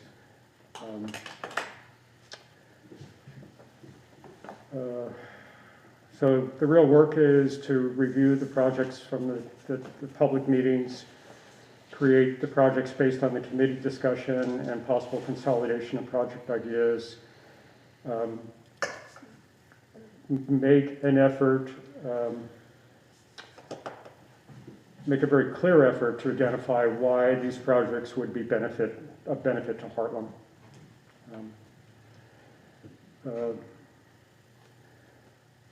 Again, this is something that Dave has spoken to us, but I would like the committee to be thinking about additional resources for any project implementation.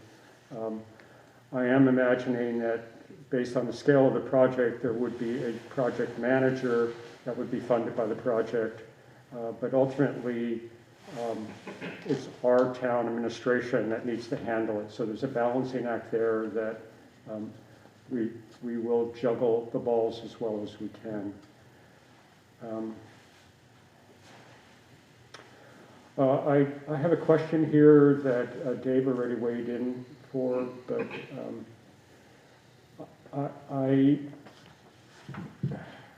at what point do these project ideas actually become project plans?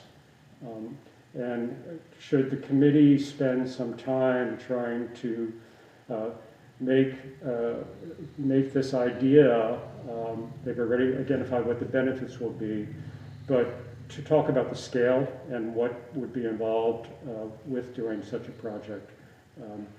You know, I'm talking about what resources would be available, you know, roughly a project timeline. These would be citizens and not professional project folks, but that's an issue we have to contend with. How do we determine what this project really is?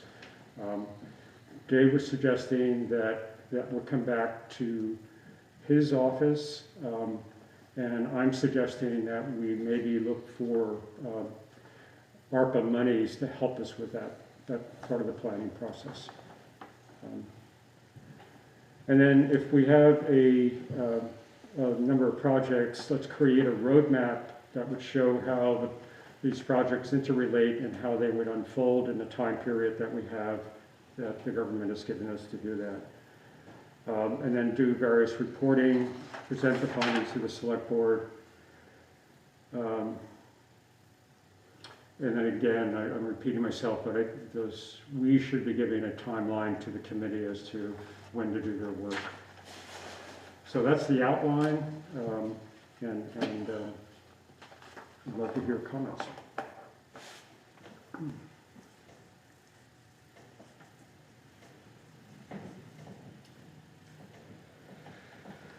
So I'll just weigh in a couple things, Phil. I think you need to remember part of, so my understanding of where we were going with the board, the select board, you're gonna have two meetings coming up, January 13th and January 27th. Yep. that was to be a fairly wide-ranging discussion on, you know, throw the spaghetti at the wall and, you know, it was gonna be okay. That is or is not ARPA fundable type stuff. And at the end of the second meeting, it should be winnowed down to some things that are identified to be ARPA funded. And then I think it'll be picked up, you know, from this group of energized citizens kind of from there. So there is to be kind of a generalized discussion, but I think part of that is Sarah is going to, you know, there's kind of a weaning out, like that's just not, Sure. you know, that's not fundable with ARPA, so, you know, that goes here, and we're gonna focus on, you know, what's kind of ARPA funded. Dave, I agree with you, and if that happens, that's great, because that will help focus the work that the committee needs to do only on those projects. What clearly from all the various websites that are talking about this right now, I do like the idea of thinking big picture, which you're suggesting will be the first public meeting. Realistically, you know, we have to do that. And then, but not losing track of what those additional projects are. Should any of the additional programs out of the Washington come true, we may already then have a list that could go. So we know infrastructure money is filtering down to the state, and we should be very aware of, because we have a tremendous amount of infrastructure issues that is a whole nother ball of wax that we kind of need to look at and focus on. Yeah. I recommend strongly that, you know, this is kind of a narrow focused, you know, ability to spend money. You know, we can talk for years about all the things that Hartland needs to have done. And yet we need to, you know, at some point, you need to identify what it is, you know, that we're gonna spend this money on. So I think it's really important. I get that, you know, that the RPCs and other folks are talking about, you know, talk about the world. Mm-hmm. But I think that it's very easy to get lost where it's critical to know what this money, I think that if you really want to get into the nuts and bolts of things, understanding what this money can be spent on is critical. Because you can talk forever about things that need to be done, but probably can't be, you know, spent on ARPA. At the end of the day, we got 4.5 years on the ARPA, and we kind of need to identify that and move forward. That's right, and the scale of project that fits what we can do, and the resources that we have. You know, I agree with you. Again, what I would hope is that we think big at the first meeting, kind of selectively reduce that to projects that fit the guidelines, and then let the committee go to work on flushing those out so that there's doing that. And you know, you may not come up with enough, or maybe, you know, people come up with 25 projects, and at the end of the day, only 3 are doable. Yep. So there may need to be some additional type discussion on what the ARPA money, or, you know, what we can do other than what we come out of, depending on how many people participate. But I think that, no, you know, I can't emphasize enough, knowing what this money can be spent on and going forward is just so critical, because it's so narrow of a scope. So Dave has something like. Well, actually, David, what you're saying, it's like there was a neon sign in front of me saying specificity, specificity, specificity. Mm-hmm. Because I've seen it at the county level. We could play, we had, you know, after Irene, we thought we'd have some funding for the towns at the county level that we're gonna pass through the county and then to the towns. A rare motion, but it didn't happen the way we thought. So again, I guess I'm being repetitive, Dave is saying, and Phil, it's so important. Yeah. Because we could spend a lot of time spinning our wheels. Yeah, I feel like we are already late in this whole process. I don't want to waste any more time, okay? I think this does not have to be as complicated as it's looking. I think we should just Phil, Go ahead, Mary. this is not a personal attack. It's just, we are late in doing this. We need to hit the ground running and get a committee and then just say, this is it. And some other time, we can look at all the things in town that people have a wish list and a global vision and everything. But there's a timeline, there's a deadline for this project, and these are big projects. What did I write here? I wrote that there's a deadline, that it's our responsibility as a select board to charge the committee with what that timeline is. All the sites, and Dave and I just had the discussion, are suggesting that you think big before you begin to think focus. With the help of Two Rivers, we will transition from that thinking big down to what is possible within the federal guidelines and the state guidelines. So I'm not sure what you're seeing here that is going to cause a delay. Jim, did you want to say something? Yeah, at the risk of alienating votes, you know, if you have a lot of people on a committee contributing lots of really great ideas, I think you end up with a lot of disappointed people if those ideas can't be included. I would just think, you know, kind of gut feeling that between David and folks at the highway department and you folks, right, you probably already have a good feel for what the most important, largest projects are, right? So why not just say, you know, here are the 3 big ticket items that we think we can spend this money on, and just go for it. Go ahead, Rebecca. Yeah, not to disagree with Jim or belittle anything that's been said so far, but I've worked in change management in the public school system and even on a national level with big dollar grant incentives.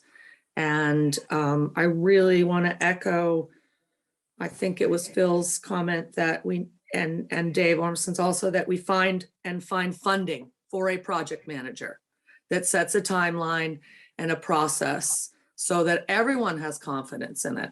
But part of the way that might go the smoothest actually is for townspeople to feel like what's being moved forward on is their idea.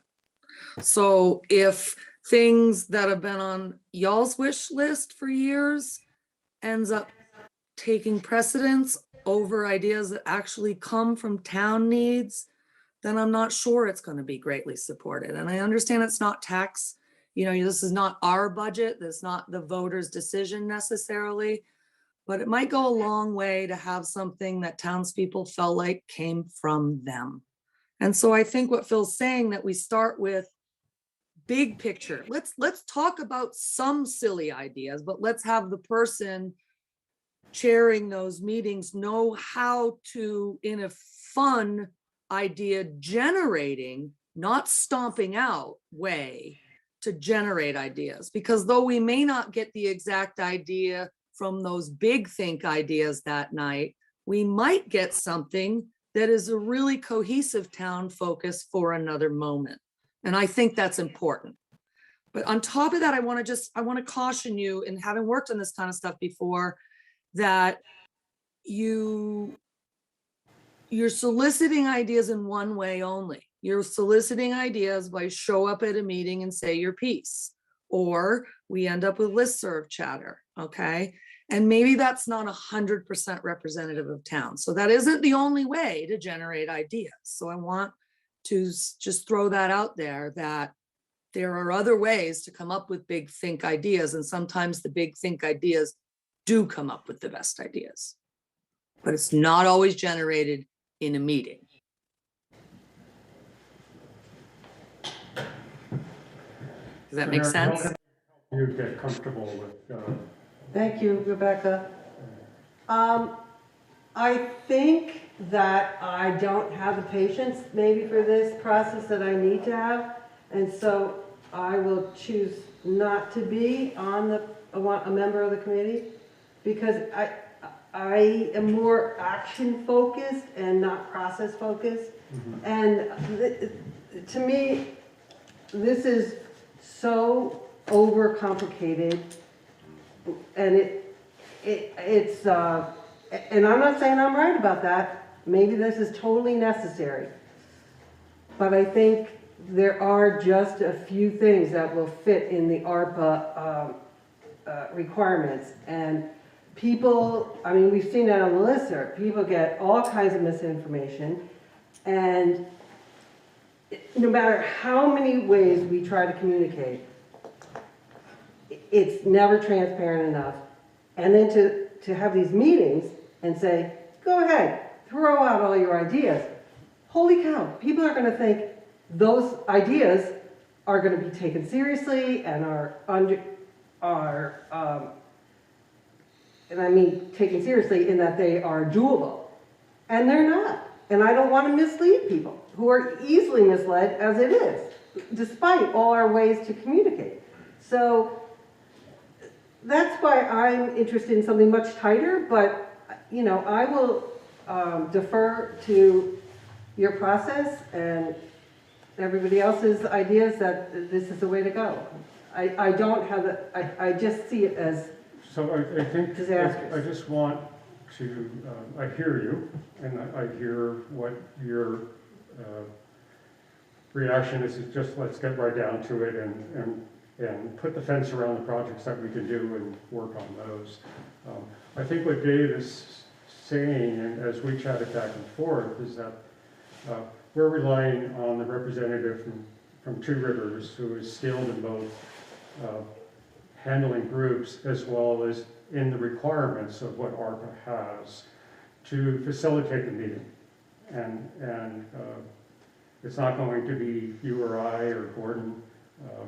It's going to be the Two Rivers representative. And what Dave was sort of saying, you know, the first meeting would be collecting ideas. Sarah, the Two Rivers person, does have the responsibility, and we already talked about that. She'll introduce what the requirements are.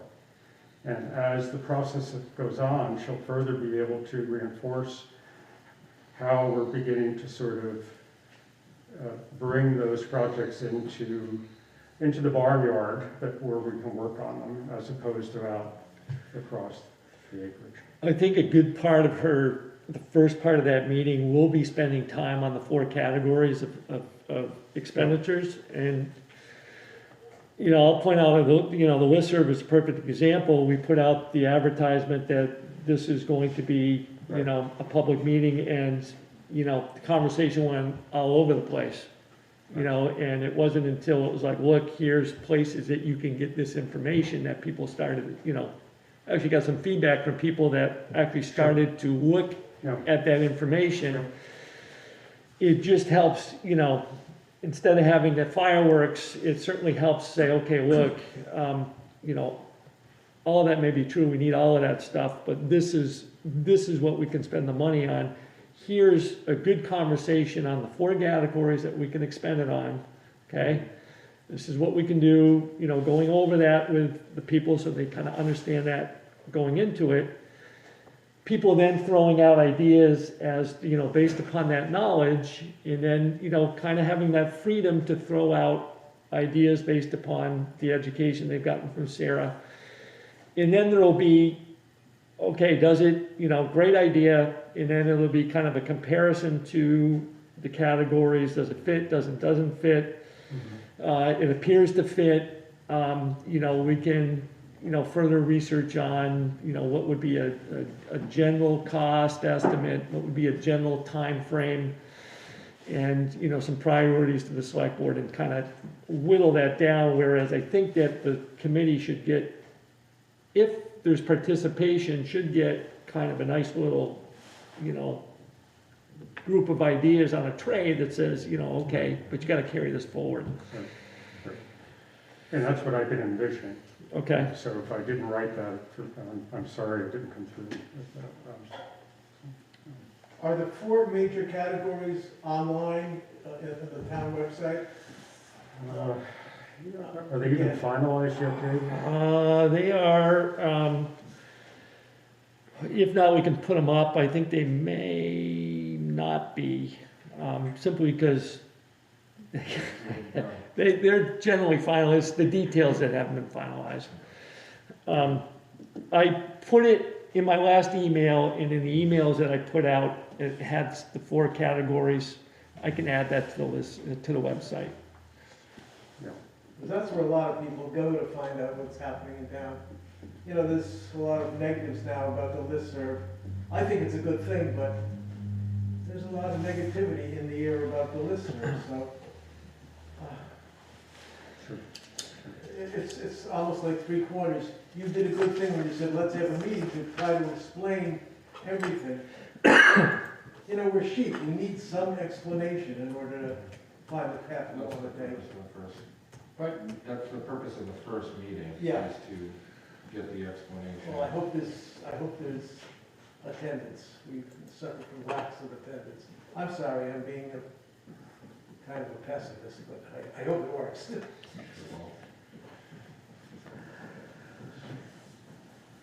Gordon, do you want to say anything? I could comment a little bit, I guess. I think that I understand your point of view, Mary, of what appears to be overly complications, but I think that the problem is that money is coming from the federal government. It isn't our money, and they've hooked all these strings to it. The rules that we have to abide by, or we can't use the money. So, and I agree with Rebecca, that we need to involve the people. If we don't involve the people, they're not going to be with us on it. And then we are going to be accused of being less than transparent. Well, we are involved, we're having these 2 public meetings. I know, but so we do it, and we listen to their ideas, whether they're harebrained or not. And something's good should come out of all that. And we have to take the risk, I think. It's no question that it's going to be risky to be open about everything, but that's how it is. And we're going to have to take that risk and read it all through as we go along. Sarah has something she wants to say. Go ahead, Sarah. Sarah Bruce? Okay, I assume that's me. Dave, in a way, just touched on this, but I would like to reiterate that Dave has sent out information that everybody on the listserv, granted, that's not everybody, has the opportunity to read. And he sent out a couple of links to websites. And more recently, he sent that out twice. And more recently, he included a very clear list, 2-page list of the categories appropriate for ARPA funding. And this is from the U.S. Treasury. So I think it's probably a pretty good source. I don't know, Dave just said that the categories are probably pretty fine. Details will change in the next couple of months. But it would seem to me that you have 2 meetings. And the first one is, I think, the 13th, and the next one's 2 weeks later.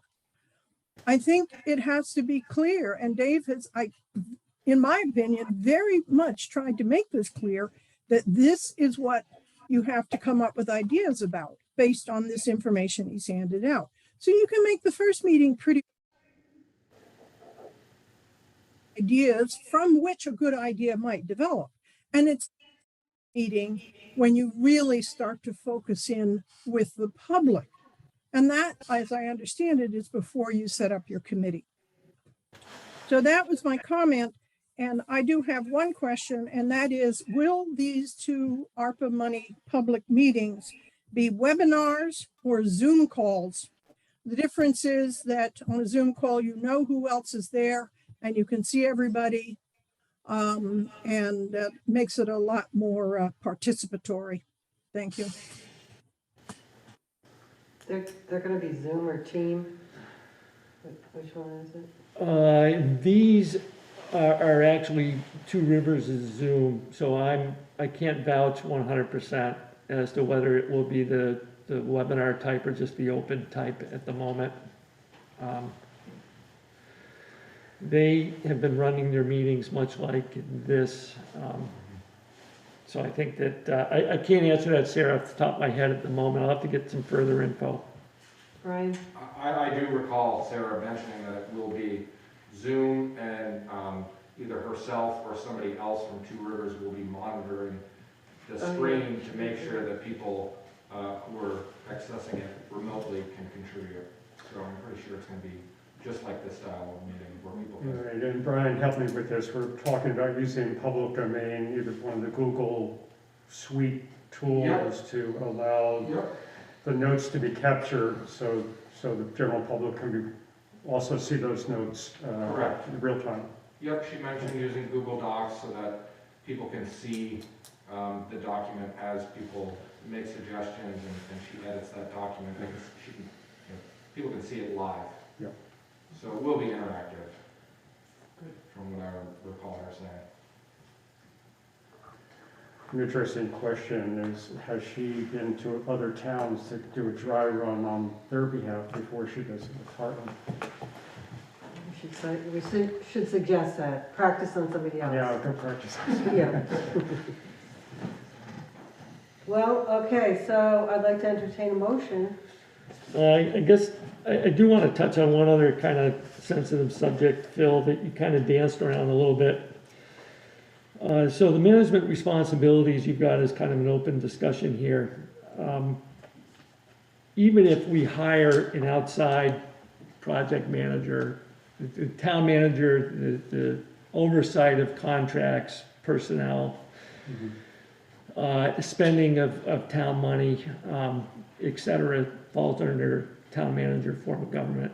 So I just want to make sure that there's really not a whole lot of wiggle room there. You know, there's room for work between the committee and the town manager, but when push comes to shove, ultimately, whoever the contractor is or whoever's doing this work is ultimately responsible to the town manager, who's then ultimately responsible to the select board.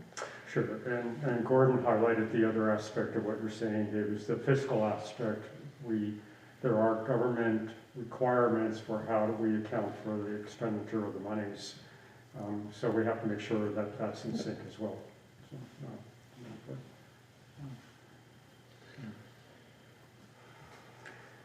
So, Mary, I don't know, we're not appointing people tonight. Didn't think we were, I thought we were. No, we're taking action to accept this committee outline. Or we don't have to. It's on the agenda that it's an action item, but. Right.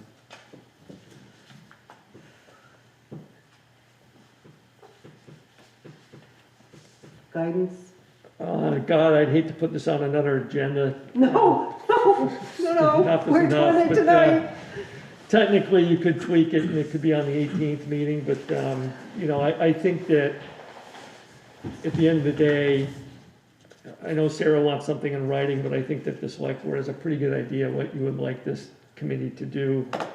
I think that ultimately, though, what I not think is clear is that at some point, recommendations come to the select board. I think that, He does say present findings to the select board. okay. Yeah. I'm going to.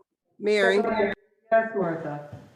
our meeting with Sarah is a week from this Thursday, so we really can't postpone this anymore. Yay, okay. I am going to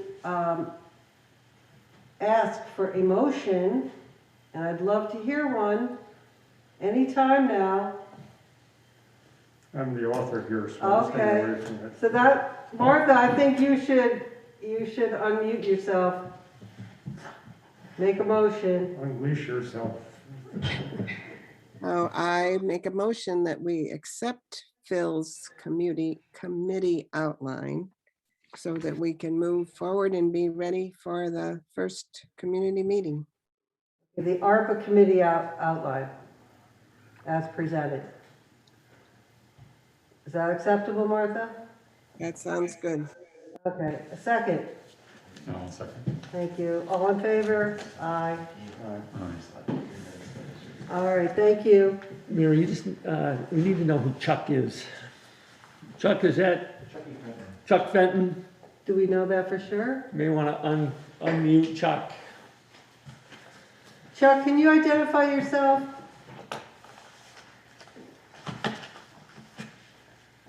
The snowman? That would be Chuck. Yeah, hi. Hello. Yes, this is Chuck. Okay, thank you, Chuck. Sorry about that. Didn't have my microphone. All right. Okay, fourth item under old business is Three Corners intersection project. There's a winter bond offering, declaration of official intent. That's about as clear as mud. So this should be really administrative in nature. We have signed this 3 times prior. This is essentially a declaration of official intent of the town of Hartland to reimburse certain expenditures from proceeds of indebtedness. So essentially to enable yourself to use bond money for expenses that you are accruing today, which would be engineering. This isn't really needed, except there would be one hiccup, and that is if for whatever reason we do not go to construction this summer, and we've got the bond money and we accrue, expenses or whatever beyond this summer, then I think that this becomes paramount that you sign this. It's good for 18 months. We sign this. This is up either today or tomorrow. It's been 18 months since we voted on the utility project of this. And you signed this exact document back on July 5th, I think it is. So this needs to be refreshed.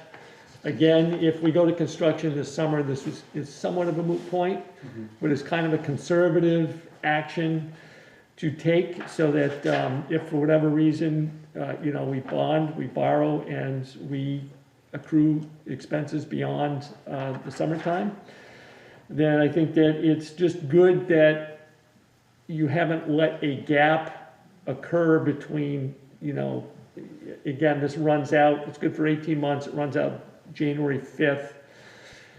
If for whatever reason you don't renew this until, say, like next July, that's 6 months of, expenditures that perhaps you wanted to pull into the bond offering. It doesn't mean that you have to, just allows you that ability to do so is all that you're doing.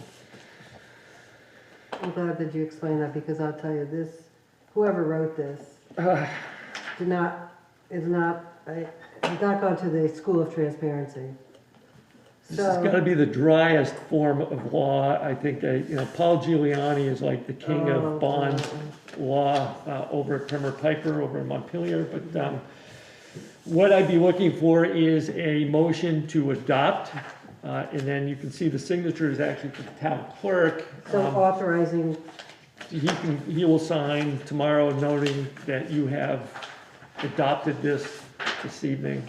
Okay.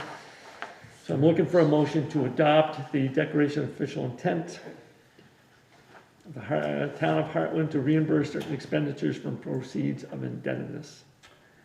Well, wait a second, let's make sure Martha gets this. Martha, did you hear what Dave just said? You're muted. I did hear what he's just said, to adopt the declaration of official intent. Of the town of Hartland to reimburse certain expenditures from proceeds of indebtedness. And that's on the sheet that was in your packet. Yeah, I see it. Okay.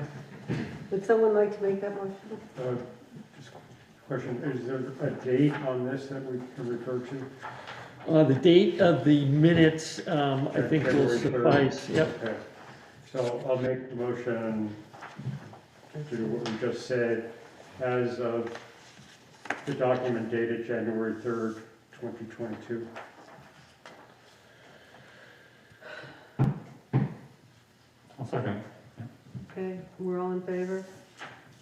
Thank you, Brian. Okay. Thank you, Brian. Taking all that responsibility. Yeah. Thank you. I hope you don't lose the farm over this, Brian. Only $1 million. Yeah, if the seed business changes a little bit, we'll know how the money's being.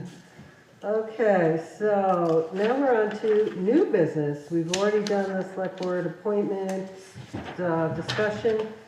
So we're on item 2, town meeting and COVID-19. This should be a charged topic. I don't know why. This is fairly straightforward. This is pandemic related. We went through this last year. The legislature, as I understand it, as outlined by VLCT this week, legislature is not meeting until tomorrow is the first day of the Vermont legislature. But this week, they are looking to vote on and put into motion basically the same exact language as last year, allowing towns a 1-year ability to apply Australian ballot systems, authorize legislative bodies to move annual meetings to potentially safer date, authorize remote informational meetings for annual meetings. Now I say informational meetings, you cannot do a remote town meeting. It's just too hard to identify actual voters that are on the checklist, etc. I will point out, actually, as part of your town manager's update, I gave, and this is back right after Christmas, 467 cases in Windsor County in the past 2 weeks. That was before Thursday's case count that was on Vermont Digger. 1,300 people in the state of Vermont have tested positive for COVID.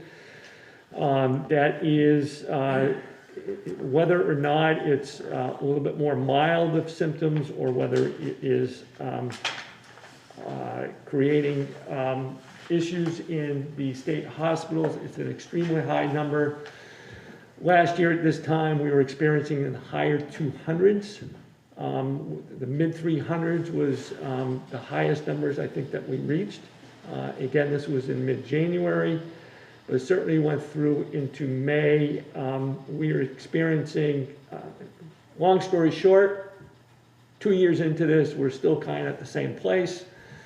We are meeting. Last year at this time we weren't meeting, but we are wearing masks, and whether we meet or not going forward, I think is going to also be a discussion, at least meet in person versus remote. What did you say? Select board meetings in the near future as to whether they will be remote or in person. Even if they're remote, we still need to have a physical location, but I think that that's going to be increasingly a conversation based upon what we're seeing out there and the amount of people that are getting hurt. By the way, 90 people at Killington, employees, I think tested positive. Of course, that is like Grand Central Station of the mixing pot of people from outside of Vermont. But it just goes to show you that, they have come into Vermont, it has spread. And it's spreading easily. So the idea here of getting 125 people into the auditorium certainly is questionable, but I think what I'm putting in front of you now is the concept that this is something that, again, we need to think of this year. Due to, and Brian can get into this in a few minutes, but due to the scheduling, the statutory schedule that we need to follow, particularly at the end of January, as far as posting, the warning and other postings for town meeting, this is something that we need to conclude by next meeting, which is January 18th. This is the same timeline that we followed last year. Again, Mary, I understand where you're coming from. This has been kind of, the way of voting has been a discussion of late. but I think that this is not the discussion that we are here to have tonight or on the 18th. I think that the discussion here is the safest way to have a town meeting based upon the current conditions. And, you know, it's not something that we can just say, we'll wait until town meeting day or beyond. There are certain things that we need to put into motion. People need to know how we're gonna vote. People need to know when we're gonna vote. That was imperative to being successful last year. This is about setting an example. We have not held anything inside of Damon Hall almost basically all year. We are holding small meetings, select board meetings, planning commission meetings. That's it. We're not utilizing the rec center for anything other than recreational, basically the after-school program. This falls in line with that policy, falls in line with our mask mandate now, and you know, basically keeping activity inside Damon Hall to a minimum. Again, it's basically asking ourselves, based upon the current conditions, what is the best way in a pandemic type setting to hold a vote?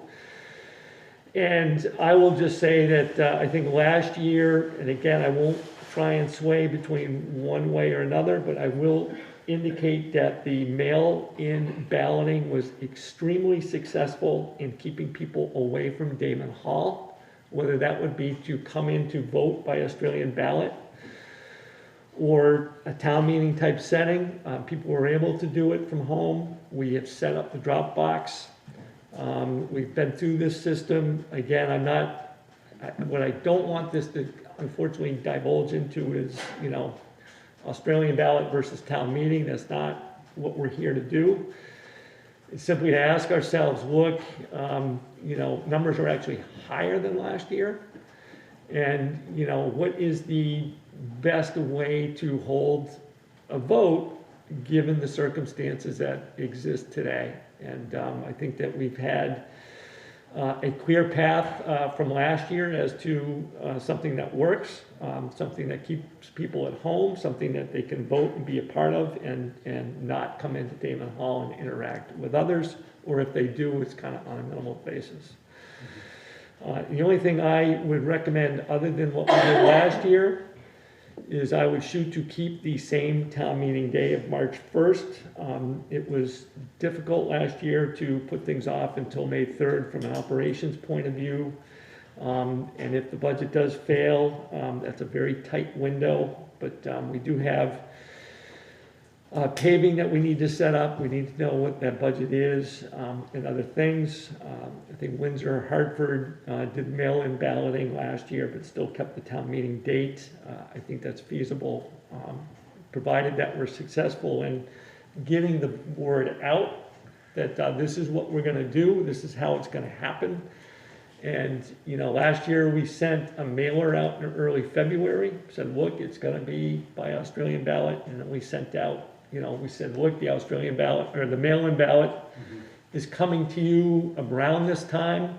And then we sent out the mail-in ballot, had instructions and all that good stuff. There was clear communication along the way. There was really no question as to how this was going to go, and it came off pretty darn good.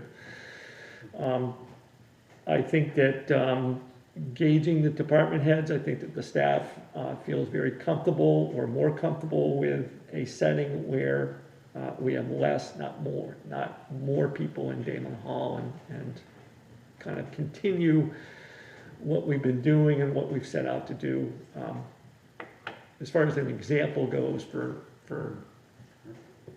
COVID-19. And I did ask Brian here tonight to add any comments, or particularly on the timing of things, because, you know, for him, you know, once, you know, I forget what it's called, signatures, you know, are in, and once that people have submitted their, you know, we know who is running and et cetera, and we know what that, the articles are gonna look like, things move pretty quickly between third, fourth week of January into the first, second week in February, and it's just, you know, third, fourth week of January, he's got statutory responsibilities that he needs to meet. We need to know which way we're gonna go at that point.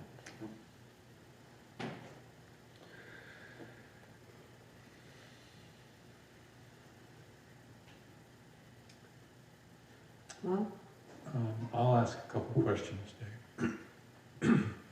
How, regarding last year's town meeting, do you know how many people showed up for your budget discussion For and, the in other words, informational the informational meeting? Yeah. Does anybody know that number? It's archived somewhere, I could go back and look, but I think it's like 60. I think it was like 20 or 30. Yeah, I think it's under 30. Yeah. Well, I think we had between select board members and school board members, and, you know, so that number was up, you know, so when I say 50 or 60, I think that's a total of, you know, individuals. Yeah, you may be being generous. I'm gonna write down all total 50 or so. Okay, all right, a couple things I see different, Dave, than last year is that people are vaccinated. A year ago, people were just getting started with that. So that's a pretty huge plus. The other thing I see is that I don't think anybody in their right mind would want to bring the town into the town hall at this point. I mean, March 1st. But we do have the great outdoors if we wait a bit. Some other towns did a May meeting very successfully, as I understand, under tents and lots of air, and hopefully it doesn't rain. If it does, I don't know where it'd be, but I just think we should consider that.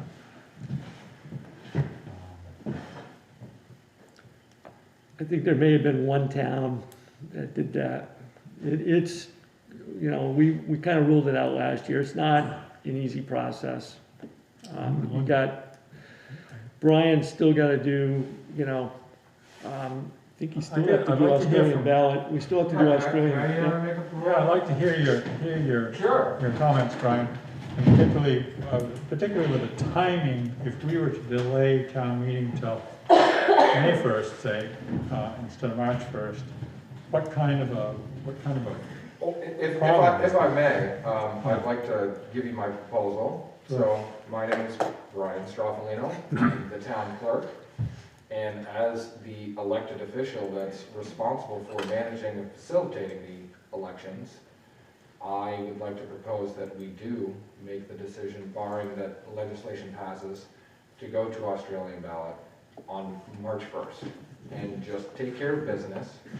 As Dave mentioned, we know how to do it. It is the safest way to do it. It eliminates people from coming into the building, or at least it drastically reduces it. It eliminates the risk for myself and all the poll workers that are responsible for making the election happen, and we know how to do it. And I'll just add that the majority of towns that made the tough decision to go to Australian are already making the decision, barring legislation, to go to Australian again. There is not a single town that made the choice to go to Australian last year that is not going to pursue that again this year.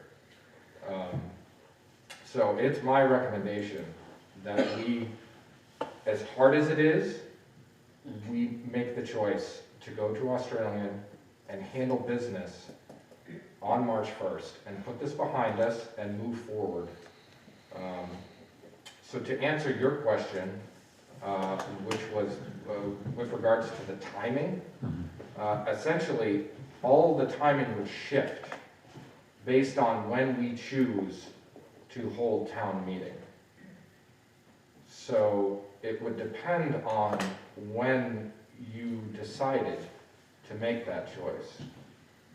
But it ultimately is going to fall on myself and all the poll workers to actually make that happen. And Dave as well, if we are even thinking about trying to hold something outside, which I don't think is in our best interest. Because we would have to do that. We'd have to pull in the maintenance and road crew to try to assist us with setting up a location, and it doesn't really seem like the best choice, in my opinion, and as your town clerk. He also has to do Australian ballot for the school, so no matter what, he's gotta set up here in the basement to For the handle. school and for the elected offices. So we still would have Australian, and our Board of Civil Authority would actually have to designate the location, and we would have to change our polling location, which is currently Damon Hall, if we were to try to do something elsewhere. And essentially, I'd be kind of running back and forth. We could add an additional, but right now, our polling location is Damon Hall. Yeah, that would be quite, I think what you're saying is if we had a meeting outside, you'd still want to be in here for We polling. would have to. You'd have to be in here. We can't have, Outdoor polling, I don't think it's really feasible, yeah. What to do you be mean? quite honest. We couldn't have outdoor polling. Well, we could, but we would have to think about electricity for the tabulator. We would have to move the polling stations. We would have to have the Board of Civil Authority make that decision to move our polling location. And then, are we talking a generator? Where's access to It would have power? to be PA handicap system? accessible for, What's that? would have to be handicap accessible for. Handicap accessible, parking, I think that, social distancing. I mean, it's not insurmountable, but I don't think it's in our best interest. And we have a budget that we need to adhere to for our elections expenses already. And something outside, I think, would greatly exceed that budget. All right, I would like to speak. I think these objections that you're raising are as obstacles. Yes, the burden would fall on you and staff here. But to be dramatic, admittedly dramatic, the people that fought for our democracy paid a much greater price than you would face in putting this to May, okay? And I do feel that democracy is at stake here. We have direct democracy. It's a dying right in this country, nationally.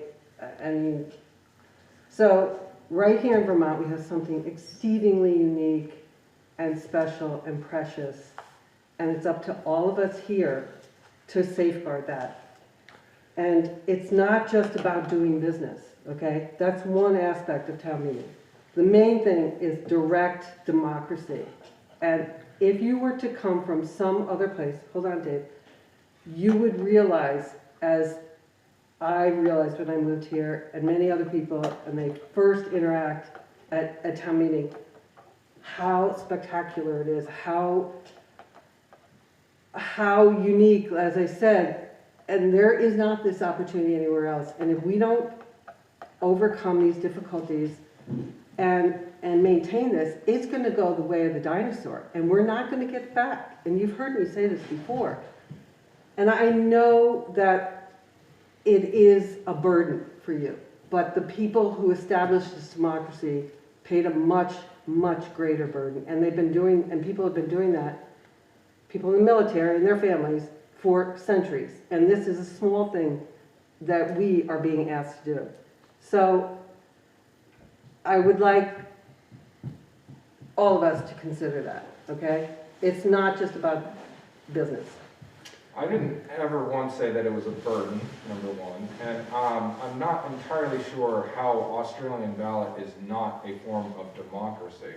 But as Dave said, we're not here to discuss the importance of town meeting versus Australian ballot. I think we're here to discuss what's the safest form to Well, Dave handle and our you elections. have lobbied for your point of view, and now I'm lobbying. So we are here to discuss this. My point about democracy is, and we've seen this, and I've expressed this more than once, when school meeting became informational meeting and Australian ballot, that was it. Nobody goes to those informational meetings. The informational meeting, but if you want to talk about voter participation, we had more voter participation last year with mail-in ballots than we have ever had in the history of this town. And those are just numbers, okay? People. But that's participation. And right? I'm talking about democracy, and that's more than just participation, Brian.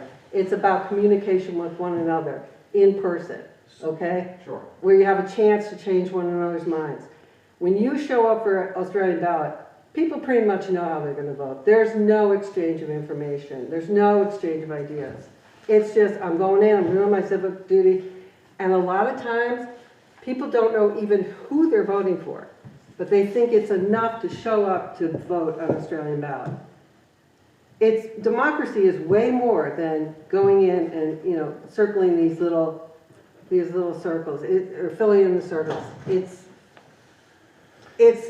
interacting with one another. So, I just need to interrupt Yes. between in this conversation, because it is divulging into kind of a town meeting versus Australian ballot, and I think it's critical. I'm not sitting here lobbying for a non-town meeting. I'm sitting here as your operations guy telling you what I think is going to work versus what I think is going to pull the entire administrative staff to the left until mid-May, when we should be way into other things other than town meeting. And, can it be done? Maybe. I can't even say it could be done with quality. You're talking tents, you're talking, sound stuff that nobody wants to set up anymore. Doug Winnell's canned it. There's nobody else to do it, in a reasonable manner.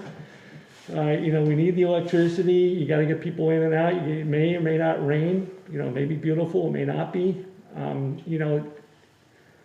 think what we're sitting here telling you is that for a system that we think works pretty darn well given a pandemic, I think that we had the whole outside versus inside discussion last year. Mm-hmm. Thank God we said, no, let's not do it outside, because that is literally, an old home day part 2, and old home days are not easy to put together. It takes 4 months to put that together. And it takes a lot of John's time and my time and other people's time to put that together. And that's what you're looking at for this. I mean, town meeting in and of itself is difficult to put together, but you on top of that, you're talking 2 locations that Brian needs to be at. All to, in my mind, I'm sorry, I'm sitting here trying to keep an unbiased perspective, all because it's a town meeting versus Australian ballot argument. And I think what I'm hearing, to a point, Brian's here saying, look, this hasn't gone away. I'd like to say it has, but the numbers are, even with the vaccinations, the numbers are just beyond last year, beyond anything that we've seen. So we're here to say, look, we feel as though there is a logical way to do this, keep people away, and let's get around the bend of town meeting day, and we're not still at Memorial Day just finishing up town meeting business, because we got other things to move on to.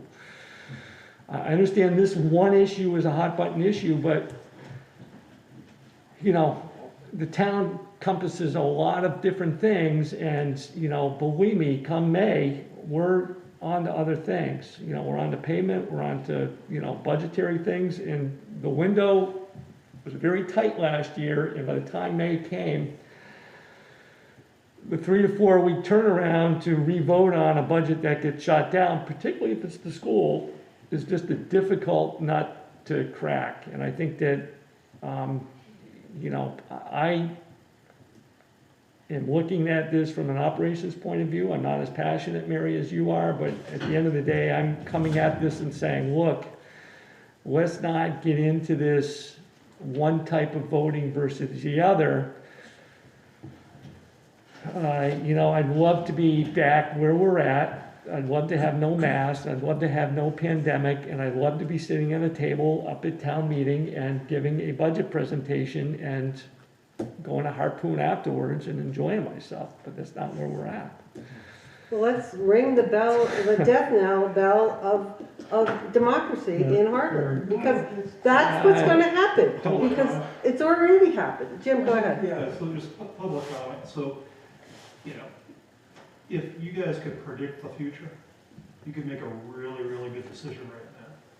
But you really don't know what's going to happen between now and March 1st, and whether an in-person meeting will be practical or even possible. You just don't know. What Jim is saying, I'm sorry. Let me finish for a second. You also don't know if you set up something outdoors, if you're going to have a monsoon that day. Right? Exactly, the variables. So I think you just do the best you can in the circumstances, knowing that the goal is to get back to normal. You know, maybe normal is this year. Maybe you just say, fine, we're having a town meeting. You could go down that route, but you might get derailed for another reason. I wasn't going to be on that. I have a daughter that's a physician, an emergency room physician, and as much as I hate to repeat this, one thing that frightens her, who knows if between now and next week, now until we have another variant, and who knows how good or bad, and the weather is, Mary, there's just too many unpredictables.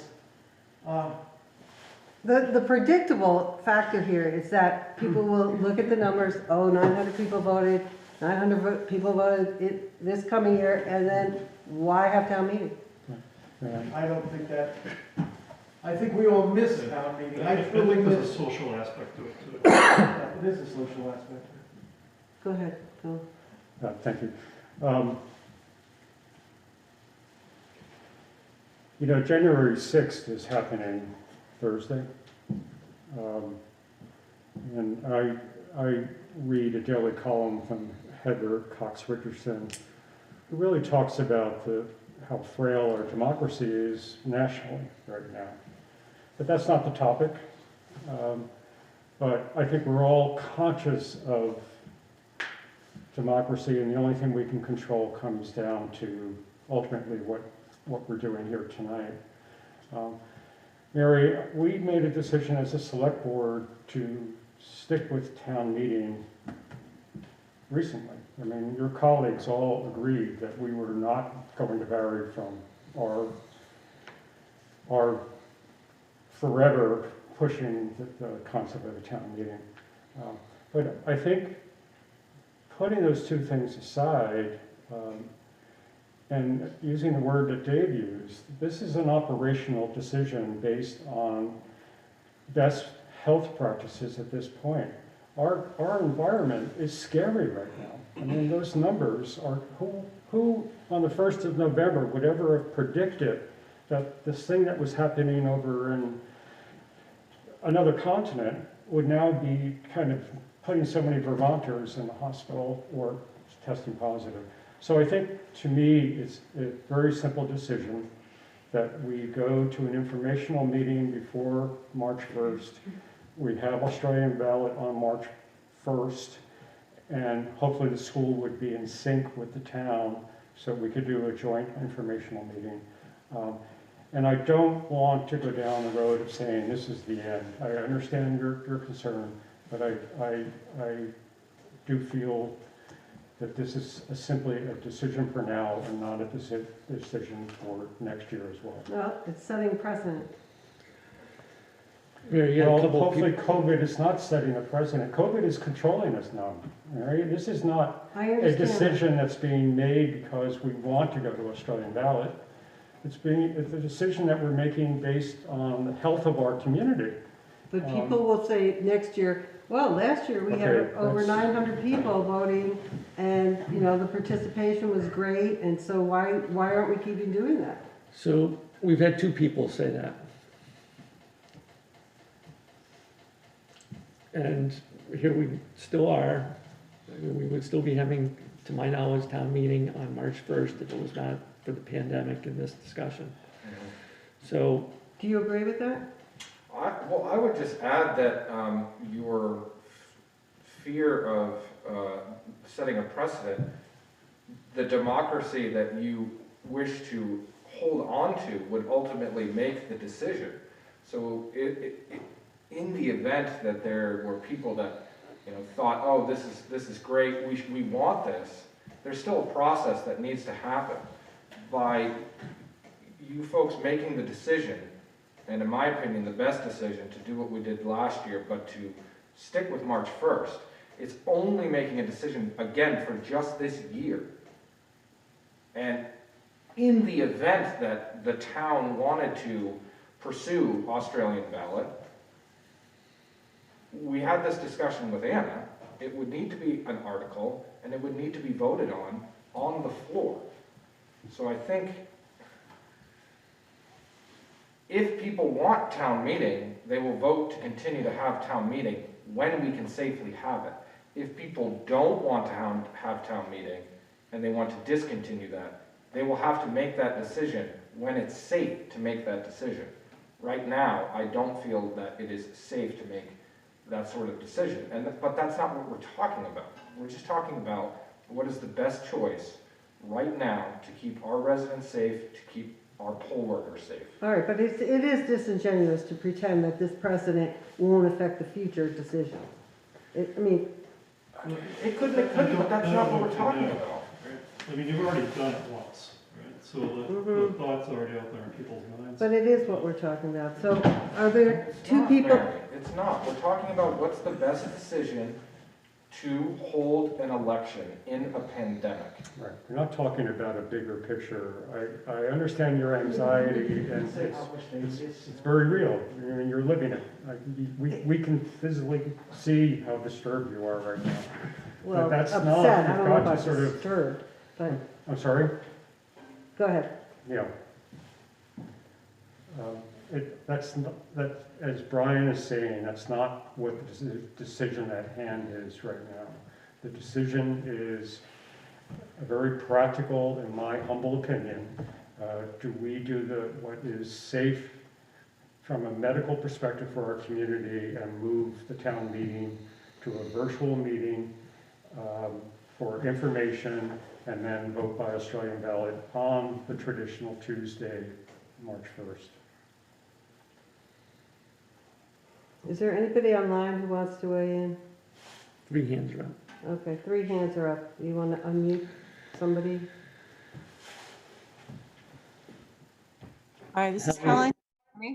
Yeah, I just wanted the people who are speaking in the audience to identify themselves when they have been speaking from the audience, to identify themselves, please. Okay, that's a good idea. So Brian Straffolino. I understand Brian, but the other people. Dave Singer. Okay, who else? Who else has something to say online? State. Yeah. Oh, Stacy, go ahead. Hi, can you hear me? Yes. Okay. I just want to be able to weigh in, speaking from a logistical perspective and having been impacted last year by putting off the town meeting to May, impacted us as listers. I mean, we managed to make it work. We had to basically function for an additional 2 months without having somebody elected until May. And then coming into May and elections for us is, you're talking about our peak time. We have one of the listers that's running for office this year. We do every year because we're on the rotational. So to come into basically right in our screaming busiest time of the year, when we're trying to roll out that grand list by the end of May, to have to deal with this, you know, just 2-3 weeks before is really going to be stressful. That much more added burden. and it will be a burden to our board of listers with a job that's already a huge undertaking. So just to kind of put that perspective out there, not for nothing. I mean, I love our town meeting days. I hope we never lose them. They are important. They are special. It is something I feel very proud to be a part of as a resident in Hartland. But I think, again, we got to put that aside and plan ahead and do what's best and the most safe for all of our residents and all the people who will be involved that day. And also what is best from an operational standpoint and a functional standpoint for our municipal officials to be able to do their jobs the best that they can. Thank you. Thanks, Stacy. Is there someone else? Rebecca's got her hand up. Oh, Rebecca? Hey there, real quick. Mary, I really passionately feel your point as well as a formal social studies teacher. And it's one of the reasons that I wanted to come back and be involved in things in Vermont here, because it's a precious institution.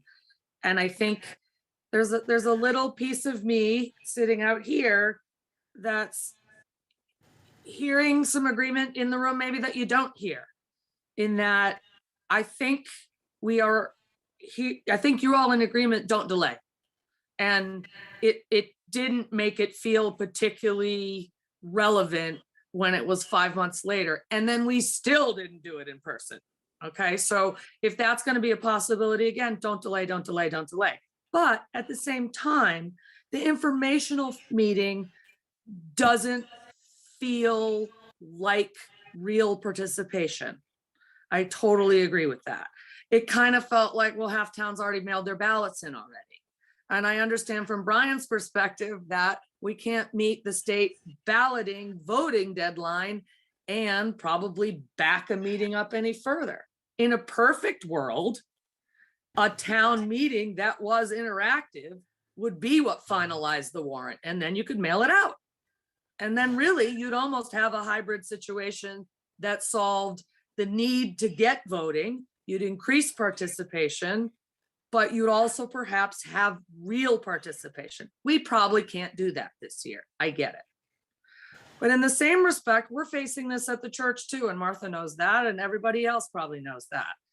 And you know what? It's kind of interesting that our message has changed in that if you really, I liked the Christmas Eve message. If you really feel like you need to be here and your participation doesn't feel validated by being on Zoom, then come. And these are the restrictions. You got a big stage, folks. You can stay really, really, really far away from a limited crowd of people in the room. But why is it that we have to have one or the other? Why couldn't we have real town meeting and have it be on Zoom at the same time? They With won't maybe allow, a limited number of people. legally, we can't hold town meeting. They will not allow us to hold town meeting remotely. They being the state legislature. Correct. Correct. It's too hard, it's too difficult to determine voters. You can't, Yeah. you know, voter checklist. I guess I mean the meeting part, not the voting part. To me, those are sort of separate. I understand that really it isn't, but maybe a little bit of thinking about it being separate is maybe what gets us to feeling like we're having real democracy and real participation. Just a thought. Thanks, Rebecca. Did you want to say something? Well, Rebecca's talking about informational meeting. People just don't get excited about that. That's why they don't show up. Mary, I would say that I very much appreciate your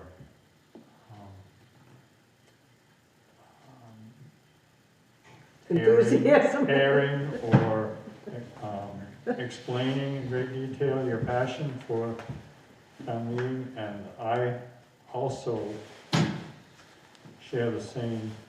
I love town meeting, and I always go, and I like the way it works, and I like the outcomes and everything about it. But I see laid out in front of me 1, 2, 3, 4, 5, 6, 7 people who probably would far outvote us if we were at a meeting. So that we are kind of in the minority here. We need to recognize even this meeting as a democratic process, and the ayes have apparently won, not the nays. I don't know. I had hoped we could think about the May outdoor meeting, but I think the way Brian lays out the complications of that, and Dave does, it would be a pretty, I hadn't thought too much about setting up the whole process and what it would involve. And, we're in a time when you can't just yell it out. You have to have a microphone, and it just gets to be undoable, I'm afraid. Well, what if COVID becomes a way of life? Well, that is. As you know, Walter Reed is fairly close to a generic vaccine, because people are saying that it could be, the next variant may be around the corner. Yeah, so I think we can't plan for that, but there are medical people thinking about that right now. Yes. They have a pill now out for it, so I think the cure is pretty much in the books, in my personal opinion.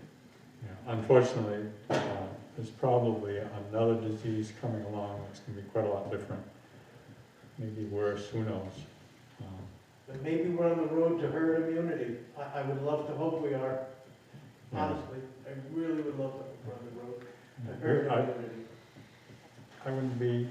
I wouldn't survive without being optimistic, so Yeah, maybe. Yeah. hopefully. I mean, and this has been with us. I mean, canceling old home days, changing town meeting, not having Damon Hall open to the Hartland Community Arts Program. Life has been very different for us in town here. You ask in a way, a philosophical question. We don't know the future, and it was pointed out we don't know what even May is going to bring. So I think, again, peeling back all our emotional sort of investment in what we would like, we can't do that right now. I think we have to just make a black and white decision. Yeah. Well, I'm not the only person emotional about this. Just to clarify, because I think everybody here is emotionally involved, one side or the other. Well, I reminded you that your colleagues back you not wanting to mess with town meeting. Thank you. So, thank you. So I will defer to the majority here and, step back and. If I may make a public comment, this is Jim Riley. I think, as far as I can tell, everybody in this room supports you on this, right? Everybody wants to get back to town meeting. The only debate is whether this is the right year to do it. Right, okay, thank you. And I appreciate that. It's my question about if COVID becomes a way of life. It probably will. Okay, so then, how will town meeting be next year and the year after and the year after? But I think Okay. at this point, with changes in science, medical breakthroughs, and immunity, hopefully our way of life will be better than it is today. It'd be like the flu. That would be great, yeah. I can't imagine what the state legislature is going through. They're going to meet 2 weeks remotely and then hypothetically go back into an ancient building in Montpelier. I don't know. That may not happen. So I say that because the town of Hartland's not the only one in turmoil over these issues. No kidding. So, all right, we can stop this discussion. I'm exhausted. That's what we wore now. Yes, you wore me down. I didn't sleep last night, and now. I'm trying to think of who planned the agenda because we'll probably say yes to anything else. Yes, exactly. We'll say yes to anything else. Well, thank you, everybody. I appreciate your input. Thank you, Brian. No, thank you. select person. No, there's no motion, it's just a discussion, and then we're gonna finalize it. Yeah, I think we need to finalize details next week, or on the 18th, I'm sorry. But, just finalize how Yeah, the timing and how we're gonna handle this, and Brian and I can talk a little bit about the operational details, and then we would be looking for a consensus to move forward on that. At next meeting. Correct. We're yeah, done at the tonight. 18th, I would appreciate a decision, whatever that decision is, so that we can move forward and meet the statutory guidelines and do what we need to do. Thank you, Brian. Thank you, Paul. We are going on to manager's notes.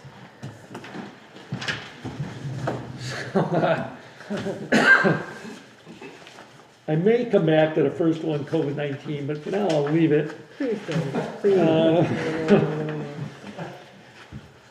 Finance office has been working on a mailer. If you may recall, back in the summertime, we approved a penalty for a late filing of the HS 122. The HS 122 does affect prebates, et cetera. If it's filed late, we need to reprint a new property tax bill for whoever this is late. We actually end up printing quite a few of these.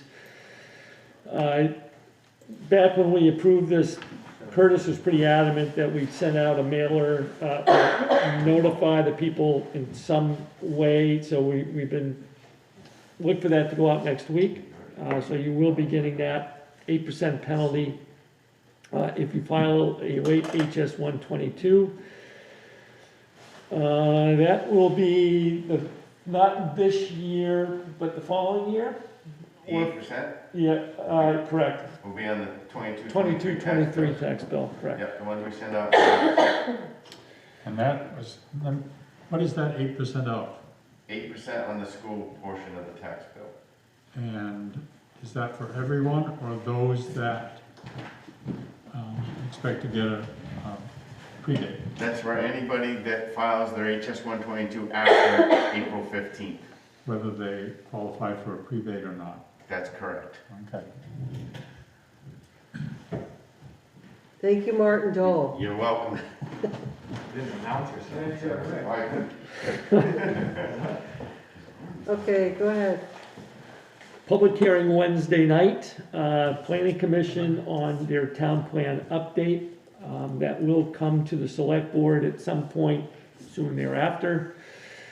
For the select board to also hold a public hearing and to make any adjustments that you feel need to be made or pass it as is. Just know that that's coming down the pike. You'll most likely see that in February once we get beyond this January stuff here. Activity center, the floors are done. Unfortunately, I did not make it there to see them, although I did talk to them today. Apparently they look very nice. I do hope to get over there first thing in the morning, but that has been finished up. Again, I'll just reiterate that we've got a busy January here, particularly with the ARPA meetings, and at some point, hopefully on the 18th, the articles coming to you. A couple other things, so let's keep our eye on the ball and get through this. Then once we get through this in February or early March, February we got the town plan update. Don't forget we also have the class 4 legal trail policy that we okayed the Conservation Commission to work on. We still have the Sumner's Falls management plan to finalize, a couple other things. And then once we get beyond town meeting, we get into appointments and some other things as well. So we got kind of a busy 3 months here coming up. We'll continue to keep an eye on COVID-19.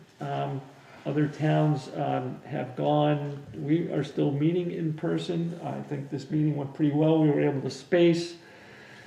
But very may well come a time where we are meeting remotely and there is a person here for the physical presence, and we work with CATV to help make that happen. So just keep an eye out on things. Thanks, Dave.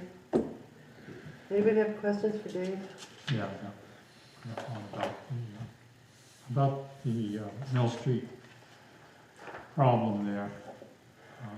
It says here that on Christmas Day, I guess, you couldn't get the gate open. Christmas Why is Day. that? Miscommunication with Twin State. That's not gonna happen again? Been resolved. It affects us, fire department can get through, you know, The key. they've got key and or bolt cutters, which may work much quicker than a key. They are prepared either way. We are not prepared to cut their, you know, to take the bolt cutters to them. Emergency vehicles can, so we worked around it for a day. Okay, so the other question in that regard is, how much does that 550 weigh? That can't be a lot over. Well, it's got a sander on the back, so Yeah. it is a little bit over, yeah. Yeah. Is that a 3/4 ton, Gordon, or is it? No, that's a ton. That's a ton. It's a 1 ton less. truck. Well, it's supposed to be 1 ton, but I think it's quite a bit more. Yeah. Yeah. Okay. So it is not, you know, we have, as I put in there, we have invested quite a bit, and this is also a pain for us, you know, where we are going around to plow Mill Street. So, you know, we no longer go over the bridge. We don't plan on going over the bridge. Emergency vehicles are not going over the bridge. You know, so, you know, we've got They time can and- go over there with their small, with the 550, with it loaded with sand and has a plow on it and do the job. Is that right? We don't, you know, the 550, we're not utilizing the bridge. I know that. Yep. But you go around once and you can do the whole job. Is Oh, yeah, that- but actually, yeah, I mean, they actually end up dropping sand twice because they go there and then they back up to the bridge and then they pull out and drop sand again. Yeah. So Essentially, we essentially use a whole load at this point on Mill Street. And then he's gotta go back all the way to the pit, fill up and then start his route again. But it's just, what I'm trying to get at, it's one trip, plowing and sand. Correct. Yeah. Yep. So that's, Yep, That's going not Mills, too bad. yep, going up Corey Road to the extension over to the bridge. it's not very far. So. And as we expressed to Keith Avery when he was here, the pickup truck plows in between and they drop sand in between the two bridges. Yeah. Martha, do you have any questions for Dave? No. Bill? No. Well, hail and hallelujah. I would like to entertain a motion. Oh, but you can't. Why? Executive session. But can I just entertain a motion to adjourn? No, after the- no. Oh, is there any correspondence? No. No Martha, I'm correspondence. sorry, do you have the executive session language? I'm sorry. Yes, I do. I have it. At the end of it, you need to substitute 318A3 instead of 313A3 instead of 313A1. Yes, I have that. Awesome, thank you, Martha. So we're now going into executive session. Is it time for that now? Yes, it is. Can you read that? I make a motion that executive session is necessary because premature general public knowledge would clearly place the public body or a person involved at a substantial disadvantage. Second. Phil seconds. Are we all in, we're all in favor? Yeah. And I further make a second motion that the select board go into executive session based on Vermont statute 313A3. Thank you, everyone. Good night, Gordon. Good night, Gordon. Good night, Jim. Andy, Dave, good night. All right, is there a second for that? Yeah, I second. Gordon seconds. Thank Are we you. all in favor? Aye. Aye. Aye. We are now going to take a stretch. You may lose Martha here, actually. Oh, Martha, we might lose you? Oh, no.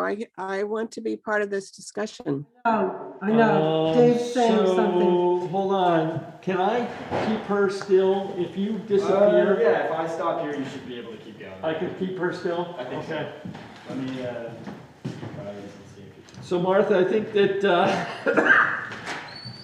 CATV can discontinue, but I think I can keep you on here.